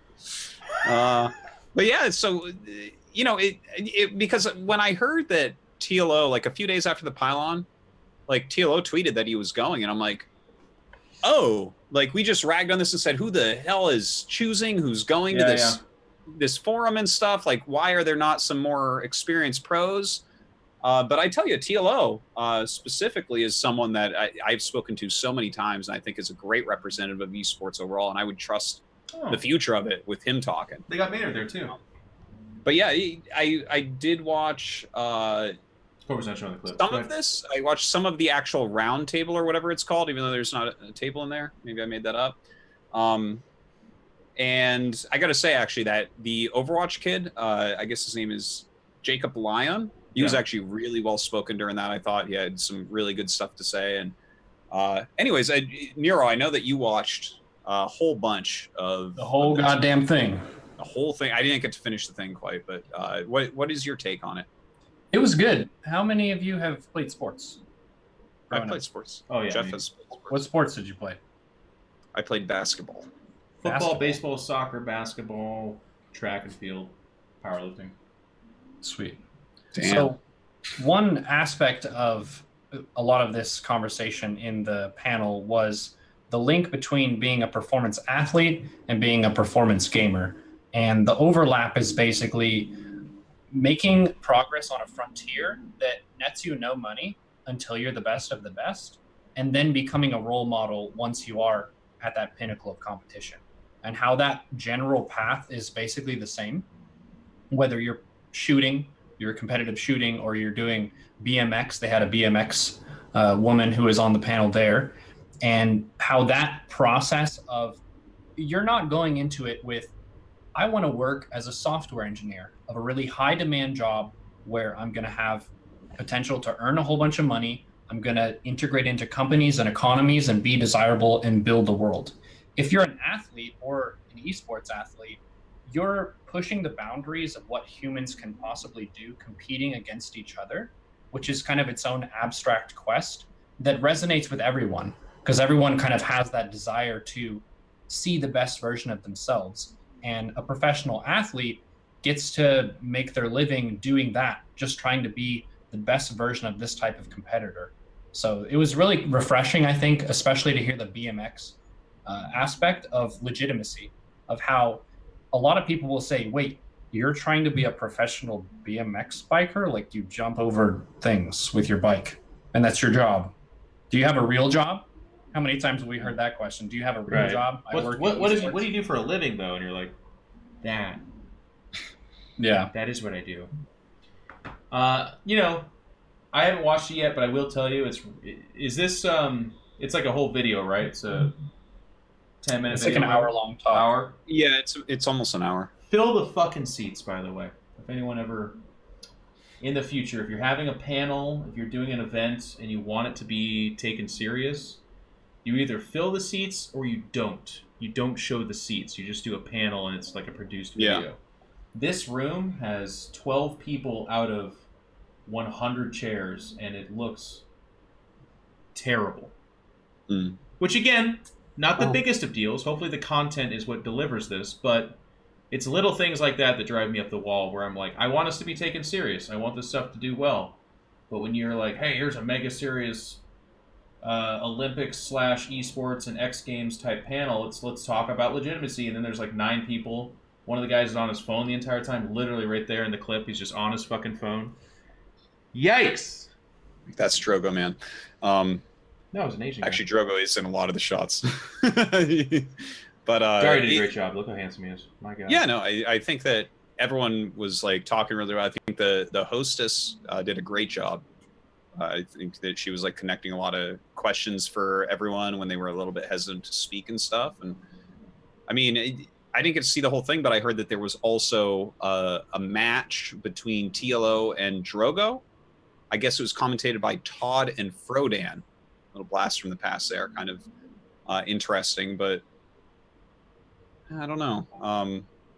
The cool thing about TLO's bit was he's talking about the process of going from being an enthusiast who's a gamer, and then you end up being the best of your friends, and then you end up being the best kind of in your city, in your region, or at your school. And then you ask the question, could I be professional at this? Where a lot of spectators will say, oh, professional esport athlete, that sounds fun. Maybe I should go for that. And how that's way too many steps ahead. Where if you really love the game and you're ramping up your skill, you need to keep doing that and also fulfill your real life obligations. And once you're on that semi-pro to pro cusp is when you can sort of make that assessment. But he's talking about you don't make money at all throughout this path through esports. It's not until you're making it to the round of 16, round of 8 or whatever, where you can actually pay your rent and that kind of stuff.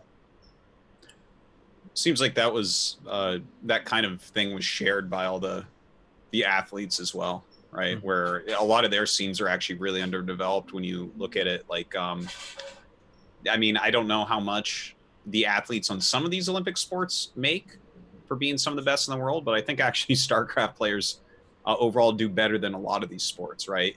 Like the 5th best curling team in the world, do they make as much money as the guys that are always in the top 16 of, you know, the WCS bracket or GSL? I'm not sure that they do, but no, it's cool that they kind of had this forum overall. I wish that it had been advertised at all, other than one terrible article that said that there was just 2 Overwatch players going, and then a random tweet that I saw from like TLO. And I don't know, I feel like they could have done more to kind of show this, because I think it's like an interesting thing to see. And I think that there's a lot of different opinions that can be held as to how much this matters as well, because esports doesn't necessarily need the Olympics, I don't think, but I think it would be cool to have it there. I don't know if you guys feel the same way. Well, let me put a concept on. I mean, it's almost piling on at this point, but if someone in the chat,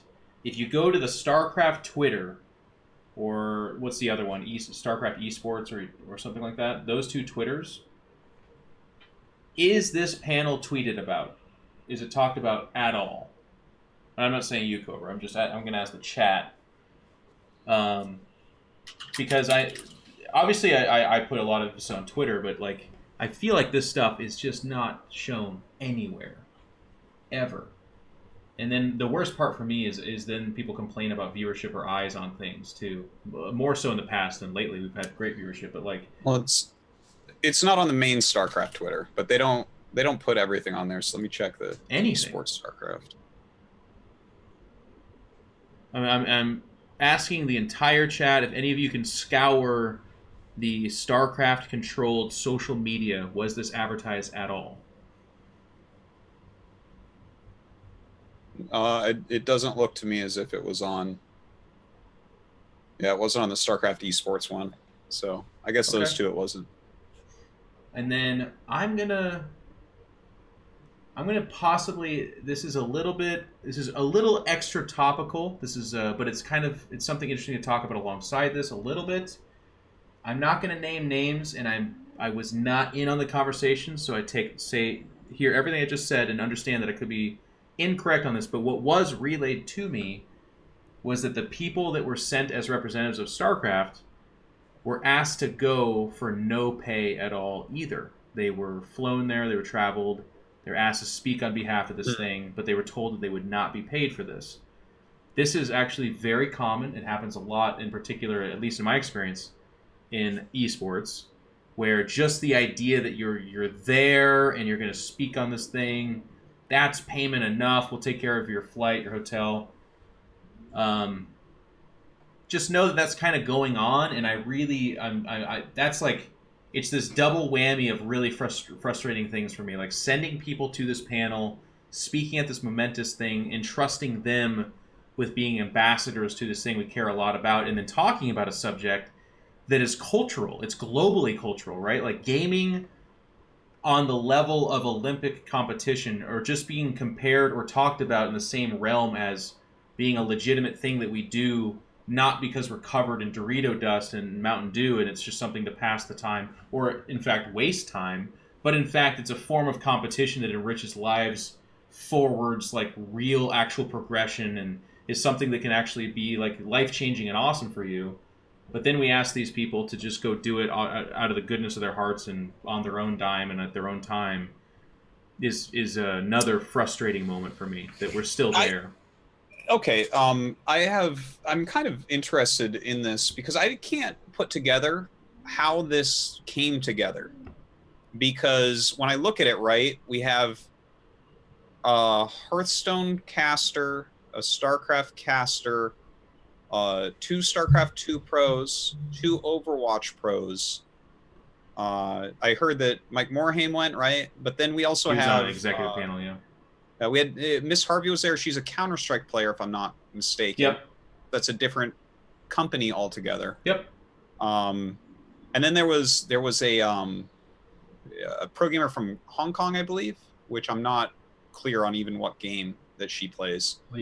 I'm specifically criticizing eSports. I'm not even criticizing Blizzard or something like that. Yeah, well, here's the thing, though. I'm looking at this, and I don't know who or how this exactly got put together, but to be honest, like, I mean, I think Frodan and Todd are both great commentators, so that's kind of cool.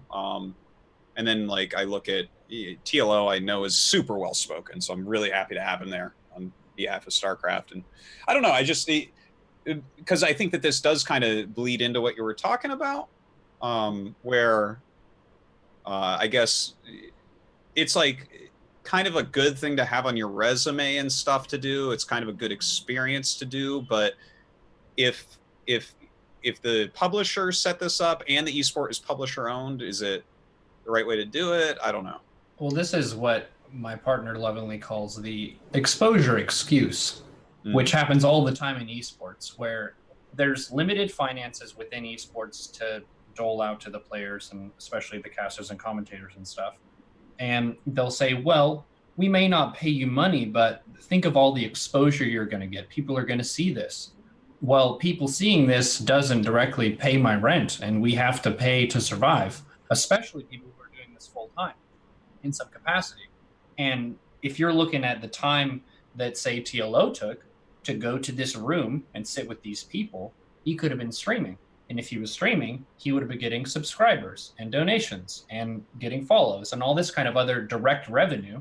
Whereas he's investing in this thing that has kind of a, maybe this increases StarCraft's reputation, his reputation, but it's not in any tangible way. So I think this is definitely a systemic problem in esports. I agree fully. Hey, Neuro, do you want to write an article for me?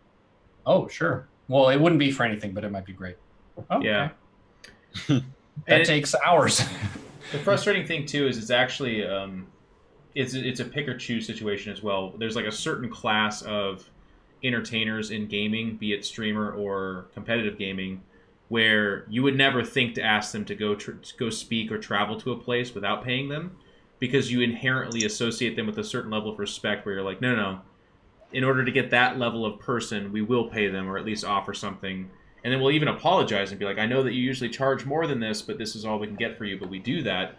Then there's this like lower tier of regard for gamers where you're like, oh, no. They're lucky to be asked to be included in this thing, so it would be a joke to even offer to pay them. But then you ask those people to do important things and speak at important events and conduct themselves in a way that you then benefit. You get to make a video, you get to advertise, you get to talk about how you had these people here speaking on behalf of this really momentous, important thing.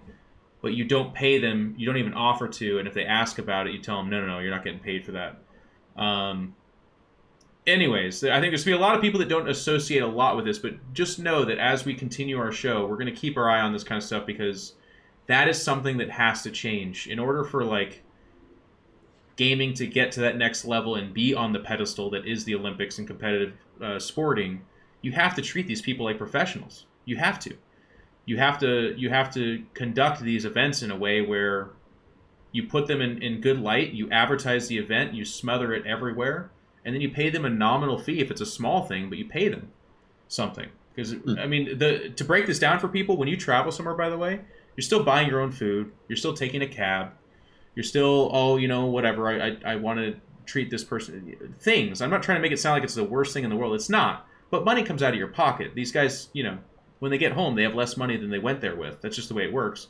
And like Neuro said, you also could have been working, which for a lot of us is a momentum-based thing. Like, these are streamers, these are competitors. TLO is judged by his performance at a WCS event. Well, he just spent 5 days not practicing before a WCS, well before a WCS event. But the point is, it takes time away from what you do for a living to go do something important.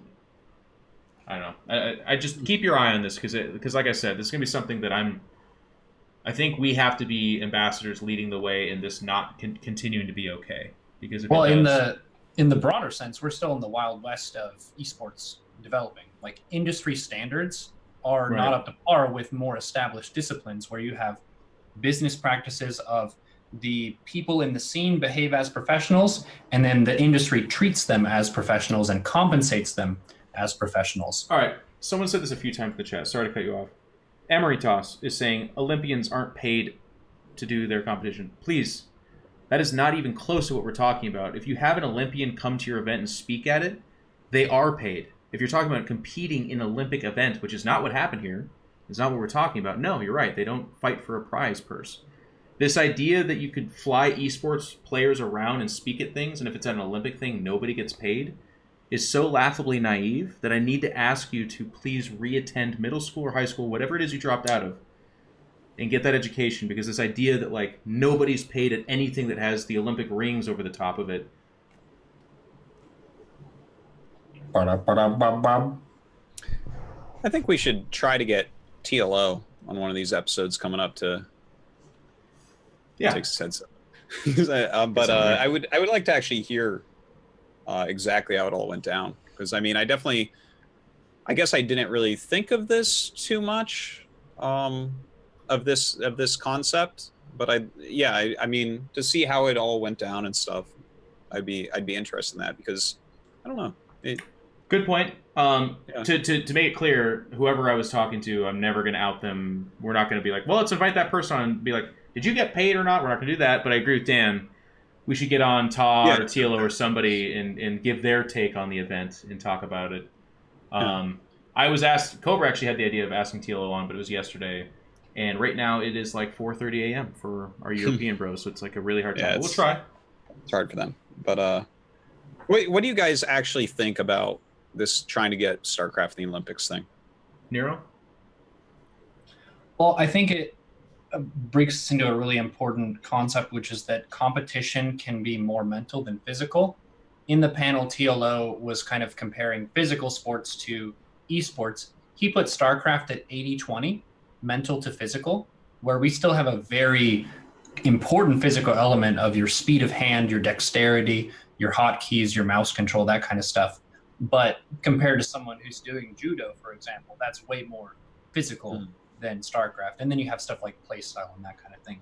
So to demonstrate that in the Olympics, I think is important for the world to see that competition itself is shifting in ways that are a lot more mental than maybe they have been in the past.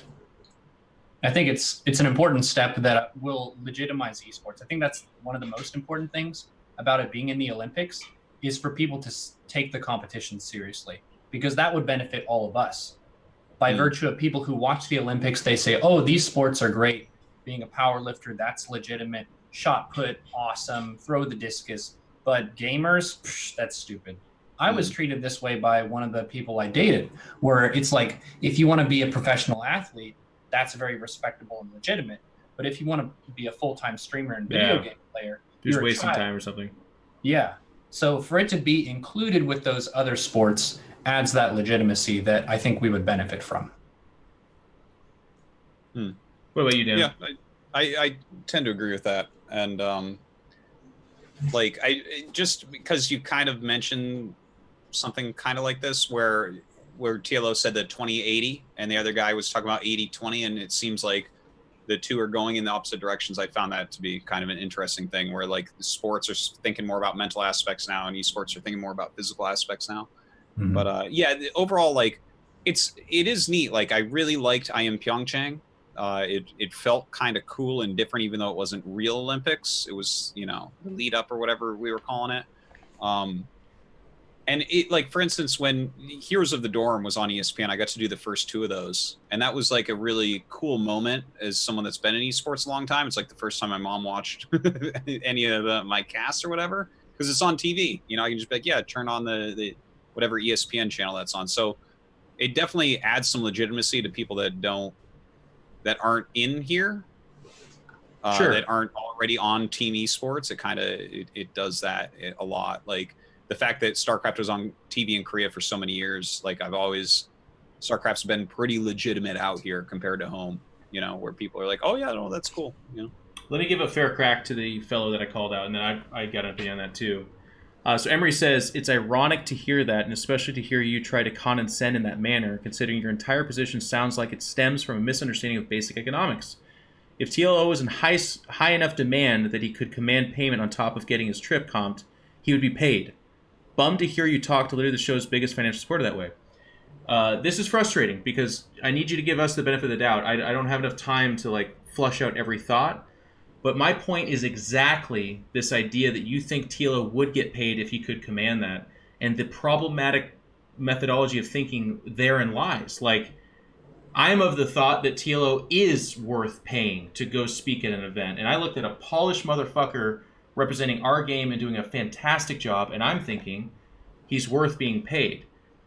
The idea that you should send someone somewhere, and if they're not worth paying, they won't be paid, but if they are worth paying, they will be paid, is the exact naive thought that I'm trying to draw light on, because that is what people believe, including people in our industry. I look at commentators that I work with, and they think that their employer is going to be like, Maynard, you're a fantastic commentator. We're flying you from halfway around the world. I'm going to pay you fairly.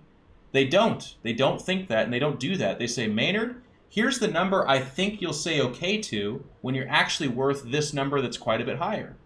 And it's only through discussion, and it's only through calling out these terrible ideas or helping people realize their worth that these thoughts go away. Where TLO, who did probably do that event for free, believes himself to not have any value to be paid, and it's only because his employers are telling him that he's not worth that money. So we need to talk about these topics. We need to work our way through it. And if someone's going to, want to shoot that kind of concept down and just brush me aside and say, I don't understand economics, That's your own prerogative, but I'm sorry. That's just not the way it's going to work. I'm going to try to help people out. I'm going to try to represent these ideas that... Cobra, your mic's still on, by the way, dude. Can you guys hear that? I did, but I think it's off. No. So, anyways, that's my argument. But go ahead. Well, you gotta say what you think, Jeff. That's the whole point of having a talk show. Yeah, I mean, I guess that those are two different things, right? It's the payment aspect is definitely something that can be very interesting within esports. Oh yeah, that's why I said it's like extra topical. It's not even. Yeah, and then just the actual Olympic topic is also, I think, a pretty interesting one. I feel like everyone's kind of on the same wavelength with the Olympic stuff. This would be really cool. You know, the Olympics is something that's been around for so long, and we'd all enjoy it, but we don't necessarily have to have it. It's like, agreed. No, and I think I'm it's actually super happy with what we have. It's okay to have the conversation, but I think it's almost like jumping a few too many steps or something like that, right? Like, I think it's way harder to sell gaming in the Olympics than it would be to just get gaming, to use your example, on ESPN a little bit more mainstream. Like, we are, like, the people that do gaming already sell out stadiums. They already attend. They already watch. But to go, like, and here's the thing, call me a pessimist, gaming's not going to be in the Olympics for a long time. It just won't. They're talking about it, but they're being very, very careful about how they talk about it. You're not even allowed to say that gaming is at the Olympics or even near the Olympics. You just get to say that this panel was conducted by people from the Olympics. And it's this really lukewarm testing of the waters, but I cannot see it happening anytime soon. Like 20 years down the road, maybe 14, 12. One really cool bridge that's been built is the Overwatch League, borrowing a lot from American sports like football. A lot of the team owners of American football teams have Overwatch League teams now, and people like my father, who are really big into conventional sports, see this connection, they see the same format, and all of that makes sense. So the format of StarCraft eSports is pretty different from city teams, but city teams give you a clear base of people you can cheer for that are related to your geographic region. So that, I think, has been really cool. I don't follow the Overwatch League, but I kind of feel a little bit for Houston because it's close to me and I like a couple of the players and that kind of stuff. So giving people some more relatable formats that have that overlap with more traditional sports is a really key step as well. Yeah, and it's always interesting to me when they try to get into these more relatable spots. Again, like, I like it if it happens, but are we, like, as, you know, the next generation, the kids that are just starting to play Fortnite right now, by the time that they are adults, Oh yeah, that might be an antiquated system. And because the whole world kind of understands esports at that point, right? Because we'll be the very old people at that point, and we will have already liked it, right? So I guess sometimes I get too, like, result driven. It doesn't need to be in the Olympics. I guess the nice thing is that it's at least being talked about in the conversation. Again, not in the Olympics, but like, there was a BMX rider there sharing her stories alongside TLO, who was talking about going from, like, a fan of the game that played with his brother to something more. I think that in and of itself normalizes what we do and makes it something more than just like, I don't know, I got high and ate pizza and then I kept playing video games. Like, you know, that stereotype and that kind of stuff is starting to go away by this kind of stuff, I guess. yeah. Oh. There was one point that was brought up that is always a saucy one with esports, but they talked about diversity a little bit in the panel and the representation of men and women in esports and how it's landslide in favor of men. I look at my YouTube analytics, I have 99% male viewership. Damn. Which is pretty extreme. Like, where are the women at and stuff? Like, StarCraft is a beautiful game. I know women who love the game and that kind of stuff, but you have a lot of these social expectations for young men and young women of what people should or should not do. And when you're a kid, a lot of times you're trying to do what's cool and what'll get you accepted in groups. So it's kind of a systemic issue. Basically, the long and short, I know a lot of people have lots of saucy opinions on, like, social justice and whatnot, but treat people as gamers. People play the game that you like, treat them as a competitor and as a fellow gamer. It's not a dating service if you find out someone is a woman. So be respectful. But it's cool to see more women being included and getting a kind of front and center picture in esports and that kind of stuff. And we've got tons of work to do. Yeah. So we can all do our part in the games that we play. Yeah. I think, like I said, sometimes you get too locked on to be like, it's not going to be an Olympics, but there's still some positivity to be brought out from this. Very good. I think that brings us to the question segment, my favorite part of the entire show. Yes, we should be there. Shall I start asking Patreon questions? Oh, yeah. Okay, here we go. From NPU, and this is priority Patreon questions. If you are in there and you ask a question, it will be asked. If we ask a question after you are done reading Patreon questions for the episode, will you catch them? Yep, on the next episode. Excellent. And you even answered in there. Okay. Yeah. See, what I do is I don't look at this all week, and then when I click on it, it brings me the new messages thing. Oh, I know. Also, you're my email shield. We keep getting emails. I'm like, sure, I'll let Dan respond to that, knowing that you won't. And I'm like, into obscurity it goes. Into obscurity, into the black hole of my my email box. So, from C. Cheever, in sports like baseball and basketball, people who care about stats have moved beyond traditional stats like wins, saves, RBIs, and points, etc., to more Moneyball, like advanced stats, that like OPS, WAR, etc. That better capture the skill of a given player and are less influenced by circumstantial and tangential factors. This guy's smarter than me, man. This is a hard paragraph. Do you think there is a place for advanced stats in StarCraft? For example, there is probably a better way to calculate an estimate of army strength and supply by figuring out the value of each of the units in the army, what upgrades they have, and maybe even unit synergies. Are there other areas where you think this might make sense to do more advanced stats in StarCraft 2? Okay, I think we can just boil it down to advanced stats in StarCraft 2, right? Yeah. Pretty much, yeah. It's like, I guess he's just comparing that in sports. It went from here are 5 statistics to like, oh, here's the actual stuff that actually matters that you can figure out over time. Anyone who's read or seen Moneyball probably has a good idea of what that means. Neuro, this would be your field. It's kind of connected to the thing I was talking about before, where you have more expanded data for player profiles and your archetype and that kind of stuff. But if the Dota 2 stuff I've seen, they seem to be a little bit ahead of the curve from us in terms of during the match, they can flip through these different pages that show the different relationships of how the match has been developing. Like seeing graphs while the game is going on, just to show the ebb and flow of what's going on. StarCraft can be very back and forth, where suddenly someone's way ahead and then someone's way behind. And if you just look at a single frame or a couple frames, it's not always clear to the viewer who's ahead and who's behind. So having some of those like real-time metrics that you can reference, say 5 minutes in to see who's ahead from the early game, 10 to 15, whose mid-game is stronger, leading into the late game, it helps people keep track of that kind of action developing. So we could definitely benefit from that. I get rustled when I know I fell behind from the first 2 adepts, and then the Oracle came in and just killed a couple too many drones. And then Carrier High Templar comes out and people say, oh, Storm is just broken.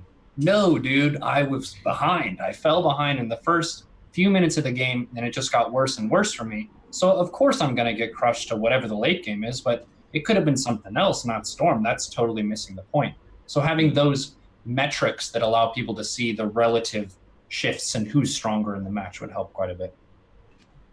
I think it's interesting because to some people we would say we already have pretty advanced statistics, like the graphs that show up after almost every single game. In my opinion, I'm an old curmudgeon-y StarCraft player. Like that was in my time. In my time, you had to count your drones. You know, like that's crazy stat in depth there as well.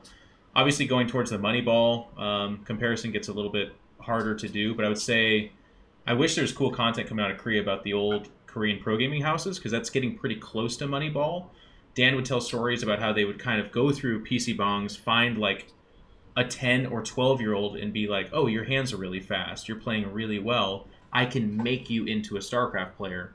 Obviously, that's a lot more basic, but just the concept of like being young, being really fast, and being in a position where an older person could be like, you're going to play 12 hours a day, whether you like it or not, but I can make you into a money churning out machine. It's kind of interesting, I guess, along those lines. Yeah, and for me about advanced stats, there's a couple different ways I look at this. Like, for instance, if I'm at an event, like I'll walk by and people are playing, and like let's say I walk by and I see a pro gamer, like let's say Snoot just finished a game, he'll start going through those graphs you mentioned, Jeff, at the end, and I look over there and I'm like, what the fuck is he looking at? Yeah. What is he figuring out right now looking at these graphs? Like, the thing is, every time I've tried to look at those, I'm like, yeah, that's where the banelings hit my probes because my income went down. Like, that's what Neuro's talking about, though. It's really like I'm in the same boat as you. Those graphs don't really they do mean much nothing for to me. But other people, like when they I look at fights. art. They can see fights and stuff.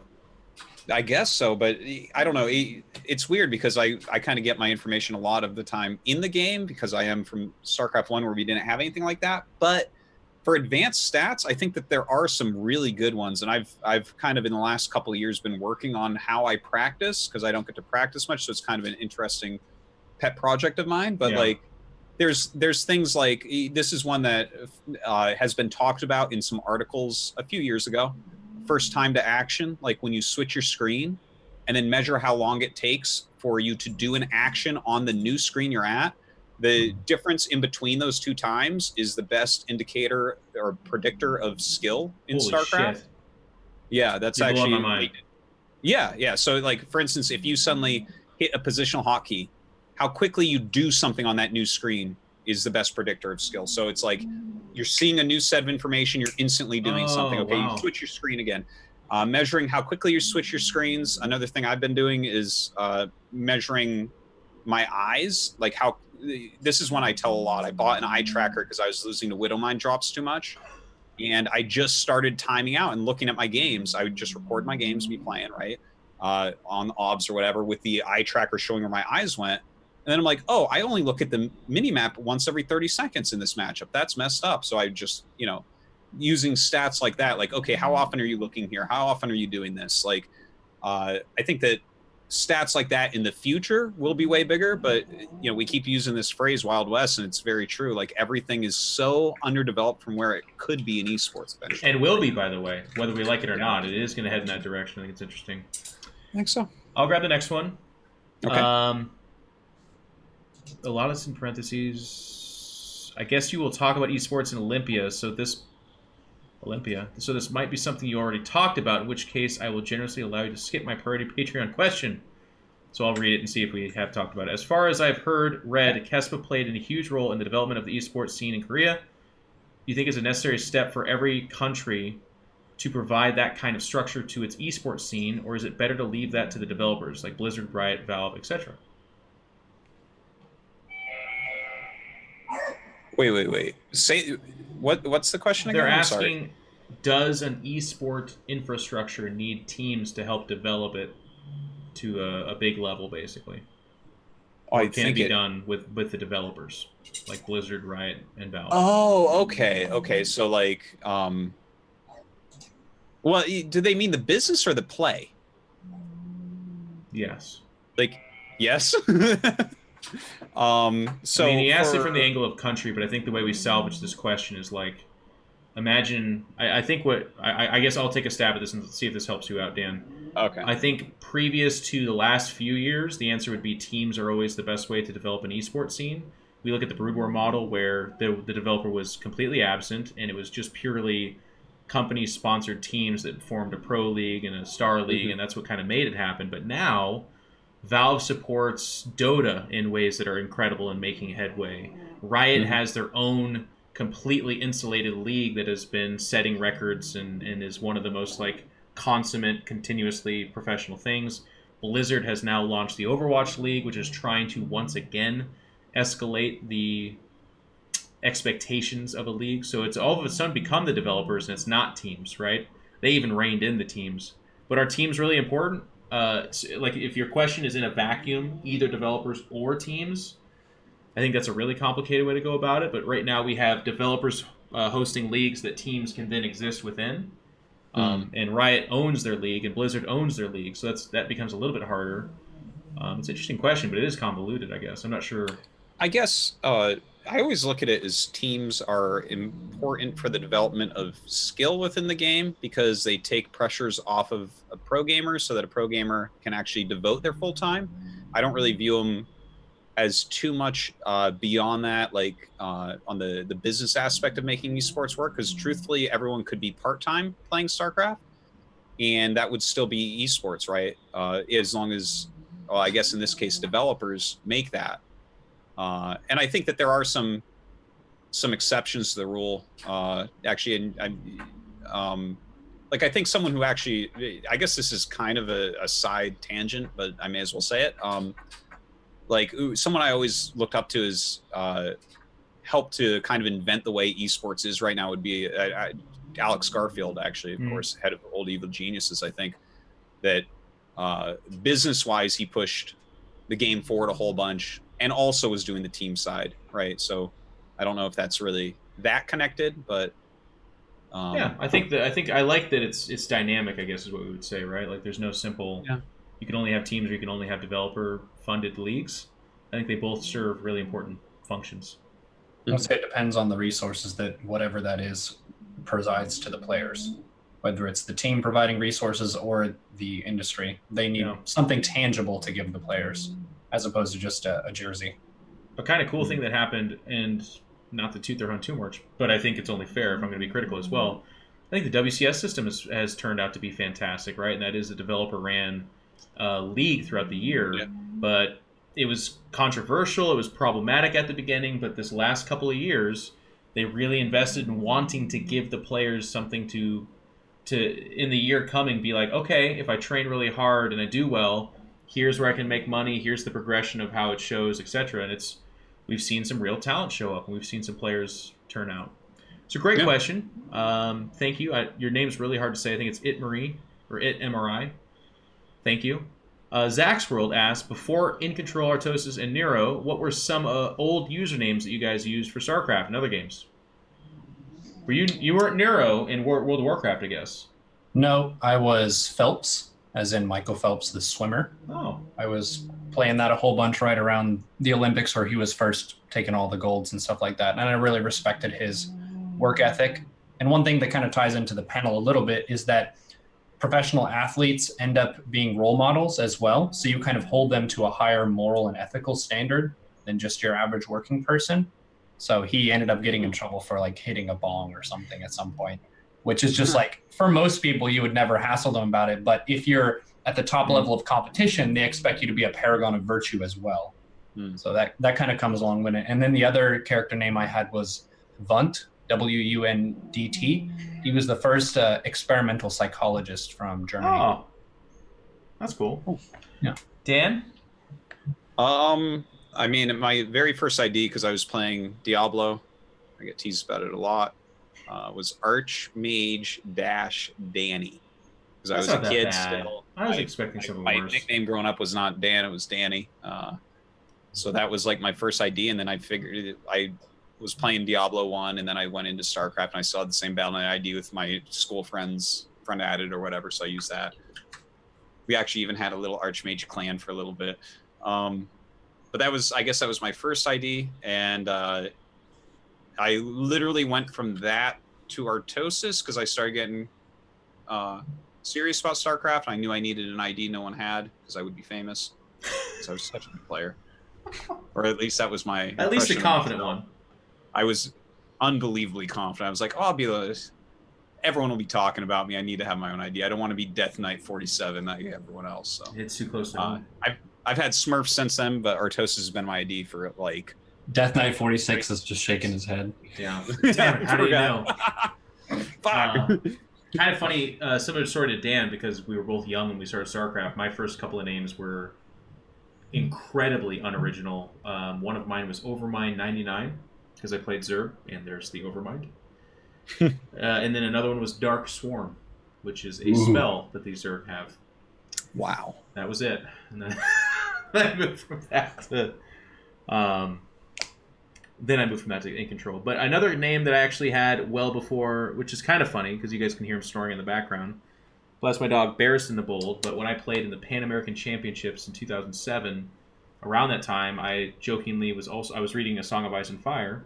My other Smurf was Barristan the Bold in all caps, which then I named my dog like 8 years later or 7. Wow. Yeah. Is your dog's named after you? Sick. Kinda. I can't take all the credit. A couple more here. Actually, yeah. So thank you guys for the Patreons and asking these questions. MLTY or Multi? Melty. Melty, maybe? MLTY. That guy's always around. I don't know. I just call him He does a MLTY. great job. Do you guys think that the StarCraft 2 scene is sustainable with the current number of tournaments? Bless you. I've heard some opinions that without a big team league in Korea, that the scene in Korea will eventually fall off and become small enough to the point where GSL couldn't continue. Thoughts on this? Also, shout out. Please shout out X Just X for me. Thank you. X Just X. Cheers, X Just X. So this is a fun question that came up a lot when Overwatch first came out. A lot of full-time streamers were like, oh, is StarCraft going to be enough? Yeah. Is it dying? Do we need to jump ship? And some people did. There are quite a few respectable StarCraft people who are now full-time Overwatch people. And that's fine. But we didn't have to move. There was kind of a scare in that period. But 2018, we're kicking ass. So frankly, it's growing. It's kind of a bit of an identity crisis because we've been in the dead game for a while. And then now there's a lot of new interest. It's free to play, which added a lot of new players. Yeah. The tournaments are exciting. I feel like the game is fun to play. It feels pretty fair. Like I don't get upset at the way that the meta is. So I'm excited to ladder every day, even though it's the same old StarCraft.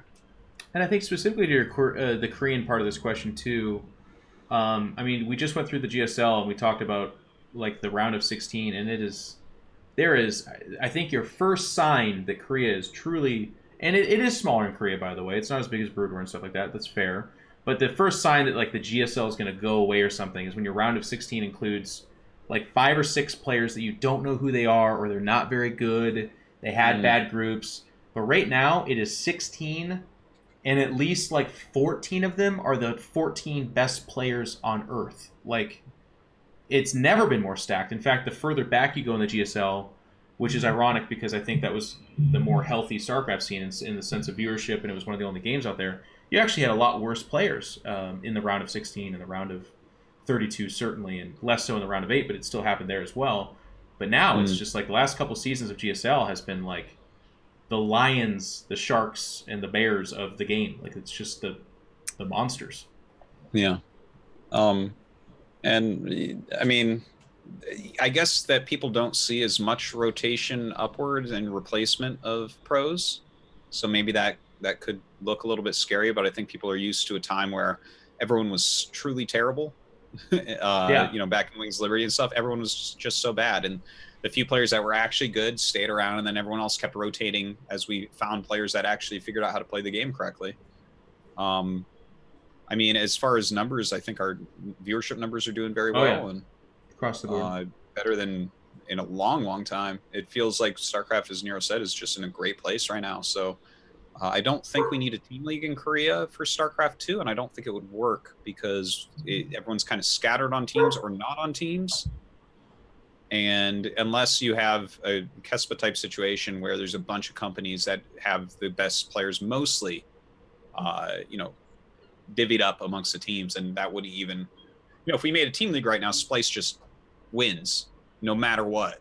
It's just, that's it. It's like Solar and TY and Stats, and that's the most stacked team in, or no, I guess Jin Air wins and then Splice gets second. That it'll happen every time, and Sidestorm will get third, you know, and it'll so on and so forth. It's just kind of, so I don't think a team league in Korea does anything really for StarCraft 2 right now.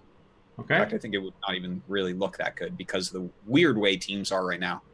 All right. Cheers to those teams supporting it, though. Melty, you got a 4-minute answer out of Dan on a question about team leagues in Korea. Congratulations to you on that. Holy shit. Emery Toss with the dank meme here. He says, I didn't watch the Olympic panel. Can you comment on the rumor that TLO tanked StarCraft 2's shot at the Olympics by disagreeing with everything everyone said? Ooh, I know this one. You know that meme? Yeah. He almost, I don't think he even disagreed with anyone on anything in the entire thing. He agreed with basically everyone there. It was a very kind of synergistic discussion. Well, I'm And disappointed.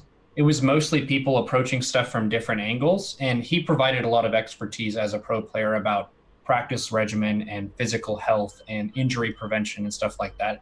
It was a great presentation, but it wasn't a heated debate where they're disagreeing with each other. Well, Neuro, we don't deserve you. You're too good. But Emery Toss is just trying to hit up on that meme that Tila disagrees with everybody. everything. But you gave a real answer. Anyways. You gave a real answer. It's okay.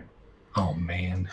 I missed the meme. It just flew over my head. That's okay. That's all right. Sigit here with the final question. Artosis, referring to general living in South Korea, what were some cultural differences that took you by surprise and may have taken longer than expected to get used to? An example, food, transport, general interaction with people.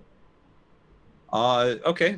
Some of the cultural differences that took me by surprise. Everyone's more physical in Korea. You hold hands with your friend walking down the street. You lay your head in your friend's lap or something. Oh, guy like friend, that. I mean, like that, right?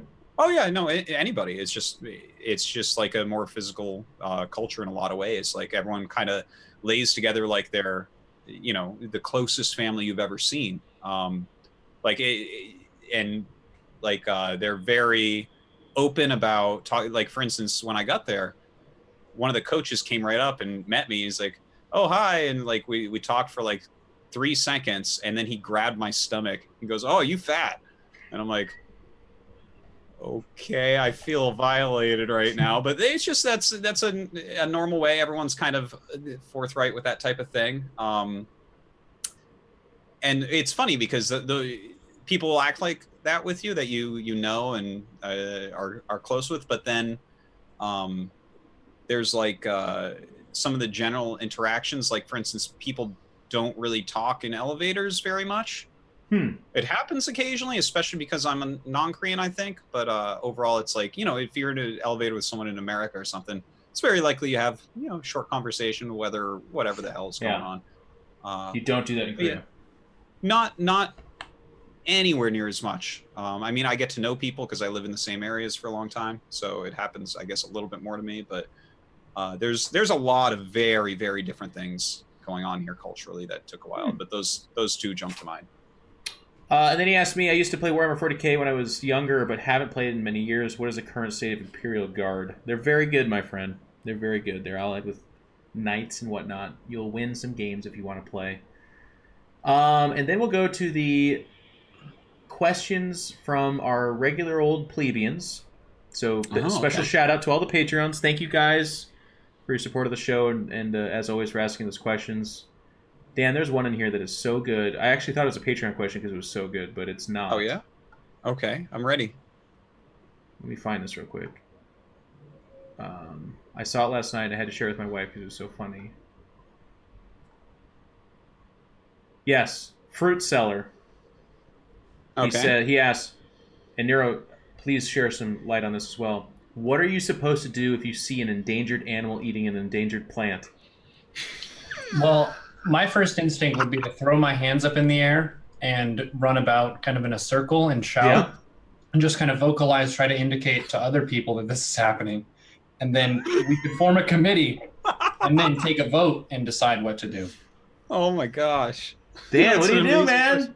Well, I actually have the answer to this. Do you? Please. You stop the endangered animal from eating the endangered plant because it can eat all sorts of different plants. There's not like a certain endangered animal that only eats a certain type of endangered plant. So you're not going to kill the endangered animal, but it is going to kill the endangered plant. Fruit Seller, there you go, man. Done and done. You can take Neuro's approach and flail around and yell and get a committee together, or you can go with Dan, who very clearly knows that animal can eat another plant. Yeah. It's an excellent question, though. Thank you, Fruit Seller. I'm going to ask this question I have a few asides to offer you guys. This is like my rant section of the show. People very often ask us about... which section is the rant section? All of them, Dan. All of them. Yeah, okay, that's more like it. Go ahead. We get a lot of questions about Tasteless, and I think it's awesome. You guys are huge fans of Tasteless, and I know that Artosis is here, and you guys associate taste with Artosis, but again, please know, and I'm just going to say this, but I know that person that's going to ask next week is not listening right now. We would love to have Tasteless on the show, but he's kind of just not really into being on shows, so we keep getting asked these questions, but here we go. Artosis, does Tasteless ever listen to what you are saying during casts? Because it seems he cuts you off a lot to say something goofy while you're trying to make a good point or explain something. No, I mean, I think he listens to me, and maybe I was talking too much. I don't know. Sometimes you got to look inwardly for the problem. Or maybe he doesn't listen to you. That's the other part too, right? Doesn't have to. There are certainly times where he's not listening, and certainly times where I'm not listening to him. So. Death Nose asks, "Hi guys, if Blizzard would announce a big change to StarCraft 2 at BlizzCon, what would you like to see? E.g., new units, new map options, such as when they introduce destructible rocks, etc. Maybe even a new race." Neuro? No new race. Not interested in that. I feel like the game is at such a good point for indicating who the better player is, especially for a best of 5 or a best of 7. The thing that I want to queue up for a ladder, a ranked ladder that has like a big beast in the middle of the map that's just attacking stuff or nukes, like environmental stuff. Yeah. Just to add some hazards to spice up the kind of games and stuff. Because you have the ranked ladder, I think that's in a fantastic spot relative to all the other expansions, but just some big monsters. Have you checked out Co-op Commander, sir? I've done some co-op. It's pretty cool, but I want a 1v1 opponent too. Well, that's what happens after you win. I think you just kill your teammate. I think. Maybe that's what you do. I've been doing that. GMNE_19, as Artosis has dubbed him, asks, "What is the one psychological aspect of StarCraft 2 or gaming in general that you, Neuro, think is not given enough attention? What should players be focusing on in their minds to better themselves most?" I think respect is the most powerful. If you're thinking about one action that you can either force yourself or train yourself to do, is respect of the game, respect of yourself, the learning process, and your opponents. A lot of times, I think this is one of the hardest ones, where you're trying to respect an opponent who plays the game in a way that annoys you a whole bunch, that you just hate. I hate facing this, but I know that he's going to do this every single time. Still finding a way to respect the opponent for the threats they present in the game and learn how to accommodate those and how to counter those moving forward is really, really key, I think. Also respecting your limitations as a player as well, and being open to the idea that I'm not perfect and I lose and it's my fault rather than David Kim's fault. Neuro, we need to just have, like, I just need you to record, like, ASMR StarCraft, basically. And I'm just going to have you, that's your next thing. Just do a voiceover. Like Overlords? No, it'd be like, "I'm doing the best I can, and so are you, and everything's great." And I'd be like, "Oh my god."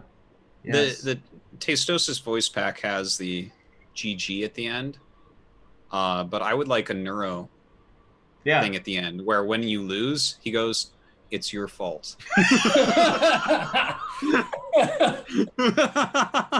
And I think that should be mandatory. Oh. You took this a different direction. That would be tough. Yeah. Yeah, I would do a voice pack. I think maybe it'd be transformative, actually. I think it's a good idea. Just make it mandatory in everyone's game. When you lose, just says it's your fault. They're like, no, they try to mute their game real quick. They can't hit the button. Yeah. A couple more questions here, guys. This one's a little bit interesting. I'm not sure if we'll have an answer for it, but if anyone wants to be... I don't know if Dan's heard something. Ender asks, "A few months ago during a Base Trade TV hosted tournament, Crank refused to ask SOS any questions about foreigners in GSL because it was a sensitive/controversial subject for Koreans. With foreigners now regularly taking GSL spots, opportunities for Koreans to earn money in their regional tournament has decreased. Do you feel that for 2019 season, we need to have a region-locked WCS Korea tournament in addition to GSL?" Huh. I would pose a counter question. What is the percentage prize that the foreigners have taken from GSL so far? Oh, that's a good counter question there, because it's probably like none. I guess to like probably 1% or something. Yeah, I mean, but to move the question into a place where I think we can talk about it, because I agree with you. there's the perception, at least. Let's entertain the idea that there's the perception that foreigners have access to compete in the GSL, and then they're also competing in WCS where Koreans are barred, right? And they do have access to that. So, on a fairness level, is that okay with you guys, or what? Is there? You guys think there's a topic here?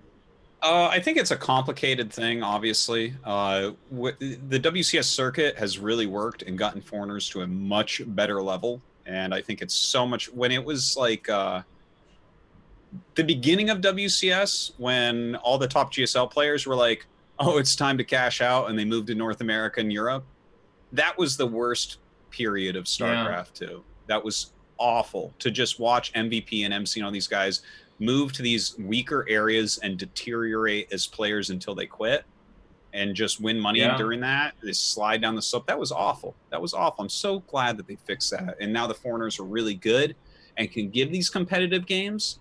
At the same time, GSL is the utmost. The Koreans are still by far the best. And to see some foreigners mix in, I think, is the most exciting thing that we can kind of have over here. Yeah. So I think that it's good how it's going right now.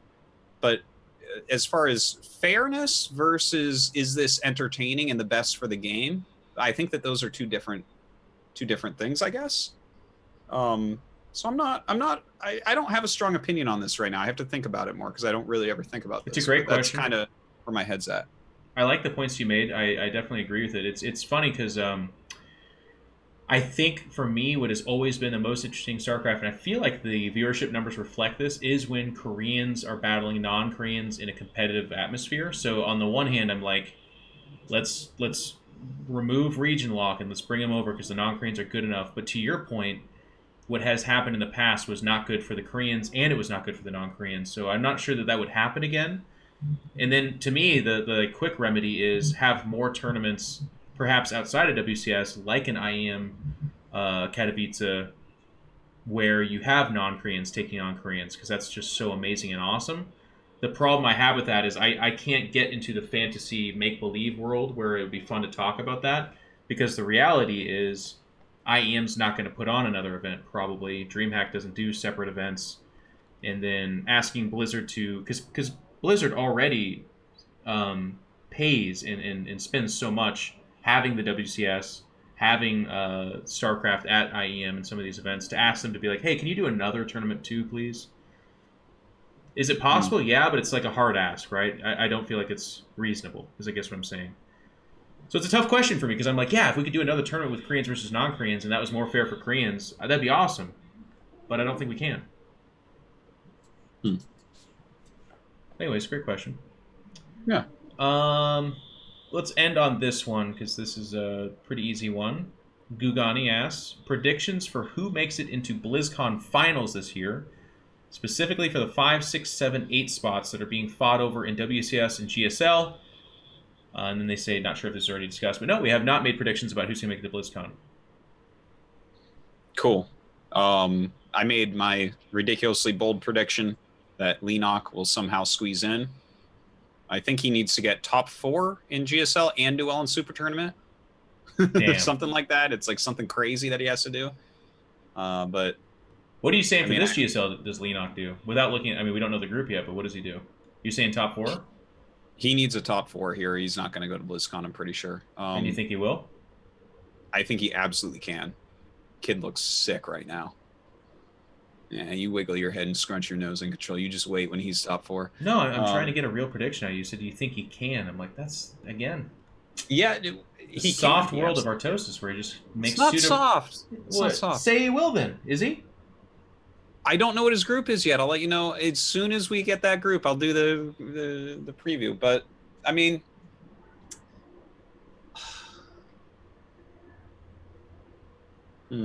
I like the... By the way, the conversation in the chat's really nice.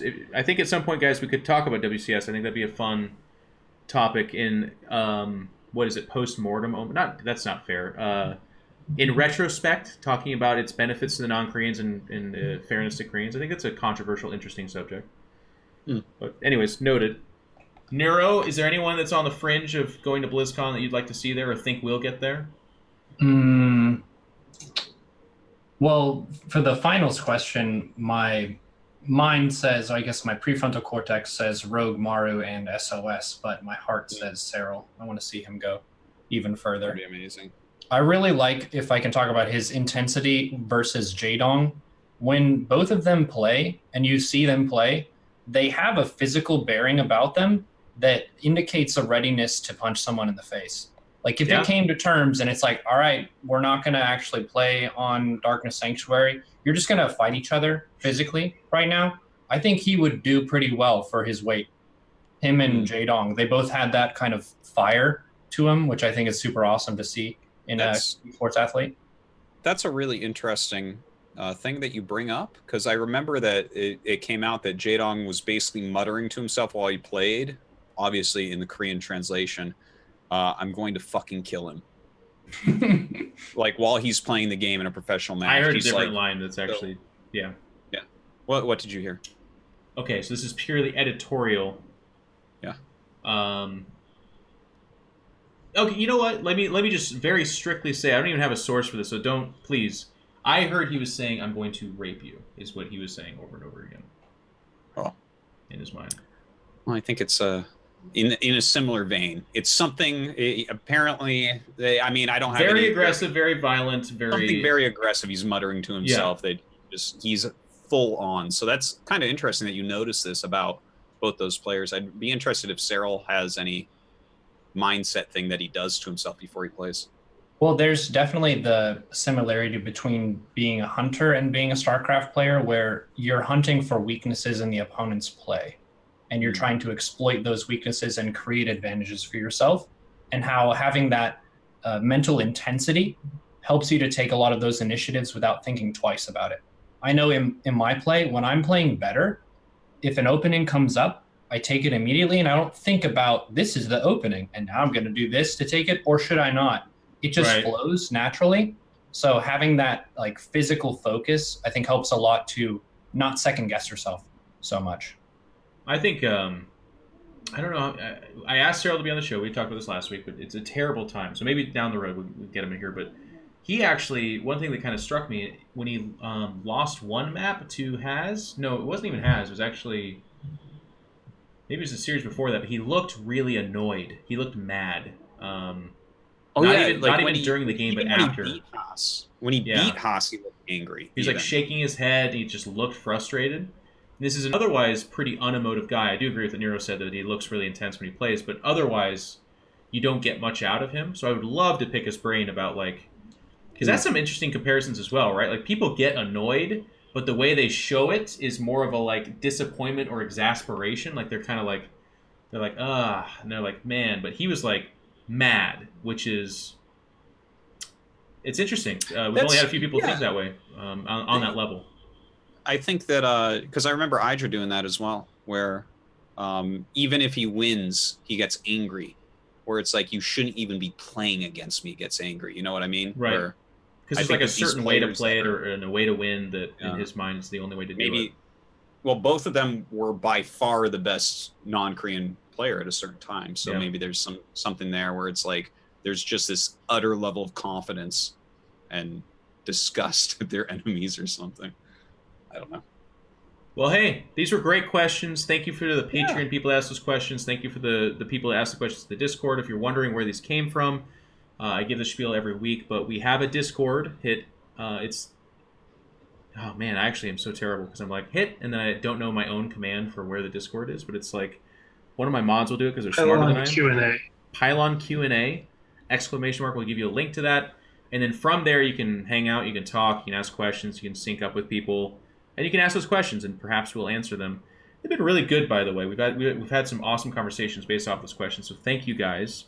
Yeah. Before we head in and close the show, I do want to give one more final word about two subjects, because this is the Jeff rant time stuff, and it's gonna be friendly, I promise. No more intensity. First of all, there's two things that were talked about that I kind of want to answer. First and foremost, with just any content that I do, sometimes I get pretty animated, I get really serious, I call people out. Please know it comes from a place of love. If you're in my chat, and and you're a part of the show, I might get argumentative, I might get serious, but I want you to stay here, I want you to be here. and if you don't like the way I talk to you, tell me about that later or whatever. But like, that's just kind of how I am. Dan and I have been friends for years, and he's, I've been just emotionally abusing him for like 10, and he's still here, So no, I'm just kidding. That part was a bad joke, but anyways, just know that that's kind of what I do, and this is what I mean by it, behind it. And then another topic that came up, and I just wanted to spend 1 second talking about this, and that was somebody asked, do we pay Neuro, as kind of like a rebuttal for me talking about getting paid to attend things and paid in exposure and that kind of thing. It's a very fair question, and the honest answer is, and I've been saying this for a while, we want to get the show to a place where we can afford to pay our guests. That's what we really, really want to do. Full disclosure, but all these numbers are kind of out there. We have about $1,000 coming from Patreon. I pay Cobra. Dan and I split evenly, and Cobra pays for a lot of the production things. So any art we get, any music we get, that kind of stuff. It all boils down to we get about $300-ish. Cobra gets less than that to do 4 shows that we do about 3 hours. So it's like 12 hours of work, and then many hours before that to prep for. The bottom line is that's not really a place where I can look Dan and Cobra in the eye and be like, how do you feel about doing this for like $100 so we can also pay our guests? But the plan is we want to get to a point where we're earning enough, we pay our guests that come on, and that's where we're trying to get to. Hopefully you're not trying to compare us too much to an Olympic panel, because there's a few $1 million difference between the two of us. But at some point, if you do hear stories down the road of In Control flying in Neuro to the Swiss Alps and not offering to pay him to speak at the Pylon Extravaganza hosted by Whitney Houston, then yeah, I think you should absolutely call me out, and hopefully I won't be a jerk. Yeah. And before we started the show, just to show that Jeff isn't making this up in response to this, it was always part of Jeff's big push he wants to make sure the guests get some money for their time. So that's cool. So we'll have Neuro back on when we do get to that point, by the way. We just never have him on again. Twice. Free payment from him. Anyways, thank you guys so much for tuning in. Let's give some love to our Patreons that do support us, and this is a hopefully mostly correct sheet. If it's not, let us know, and we will fix it. And there it is. These guys, Emery, the guy that I got a little bit barky with. Hopefully he doesn't hate me forever. He's at the $100 tier. All these names in here. Where's Mark? Mark was very sad that he wasn't on the list either. He's there. Is $25 tier. All right, there you are, Mark. You sexy son of a bitch. So thank you guys. Thank you all very much. And without further ado, that does it for this week's show. Let's wrap it up by thanking Neuro. Neuro, I honestly, again, when you started to talk about brain science and stuff, and Dan was talking about analytics, I was actually feeling taxed. I was like, guys, no. Too much deep thinking. This is too amazing. Neuro, thank you very much for coming on. Anything you're doing coming up? Can you please talk about where your stream is and at what time and stuff again? I stream full time. I have a bunch of educational material classes. I have a starter kit if you're looking to get into StarCraft, especially Zerg. I stream 5 days a week, 8 hours a day. You can support me on Patreon and Twitch. I have a book. You can read it and get it on the Patreon for $10. We're in it to win it. Business is booming. I'm really happy to be here. It's awesome talking to you guys. And thanks for watching the stuff. It's fantastic. StarCraft is the best. Be respectful to yourself and other people, God damn it. Yeah. It's about time. We can stop shitting on each other, okay? It's 2018. You can throw that one starfish back out in the ocean and be like, you know what? At least this one won't shit on somebody. Does anyone ever get that reference? Do you guys? Chicken Noodle Soup for the Soul? No one read that? Okay. It's just me. Dan, you've got a busy-ass schedule ahead of you. Can you please talk about where people can follow you and find out what you're doing? Well, I'm going to KSL very soon. I got to leave within the next hour and a half. So KSL tonight, KSL tomorrow night, a few days off, and then GSL versus the World. And of course, ThePylonShow, I guess I'll be here right before I go to GSL versus the World starting next week. So maybe we can talk a little bit more about that. Okay, cool. Yeah. Yeah, because you're in Korea. Fine. Yeah, no, I'm here. So I just leave from my house and go to the studio. But yeah, just lots of StarCraft casts. I've been streaming, trying to be more like Neuro.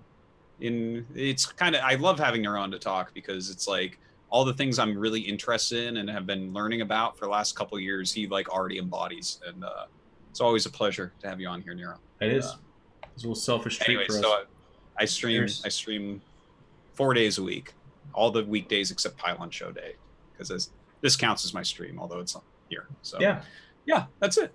Make sure and follow these guys' channel too, by the way. That's actually like the inbuilt best way to know when they go live. Yeah. Because Neuro has a schedule that dodges 2 other streamers, and Artosis doesn't have a schedule. He just streams when he does. No, I have an exact schedule. It's like about 9:30 a.m. each Korea weekday. time. That's not Pylon Show. Yeah, so like same time Pylon Show starts basically for 3 hours. Okay. And that's like exactly my schedule. I'm going to get you to speak in those terms better, though, because you always say Korean time. I guarantee you, of the 850 people listening, 3 of them are Korean. In Korea, right? Yeah, probably. Maybe And one of them Precisely 3.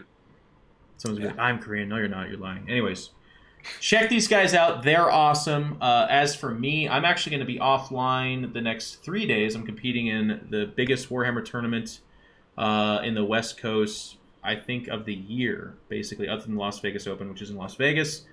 I practice a lot for it. I'm really excited. Hopefully I do well. If I do well, you'll see a lot of tweets. There'll be pictures. I'll be happy. If I get my ass handed to me, it's going to be a quiet 3 days of no Jeff on Twitter, as is tradition. So we'll see which direction we go. Otherwise, this show will be on YouTube as soon as Cobra can get it there. It takes about an hour or so, and we'll be back on next week. At what time? I don't know, because there's no set time for the show every week. We have no idea. Okay? Thank you guys all. We'll roll that dice. Love you all. Appreciate it. I'll see you on the Discord. We can keep the conversation going there. Bye-bye, everybody.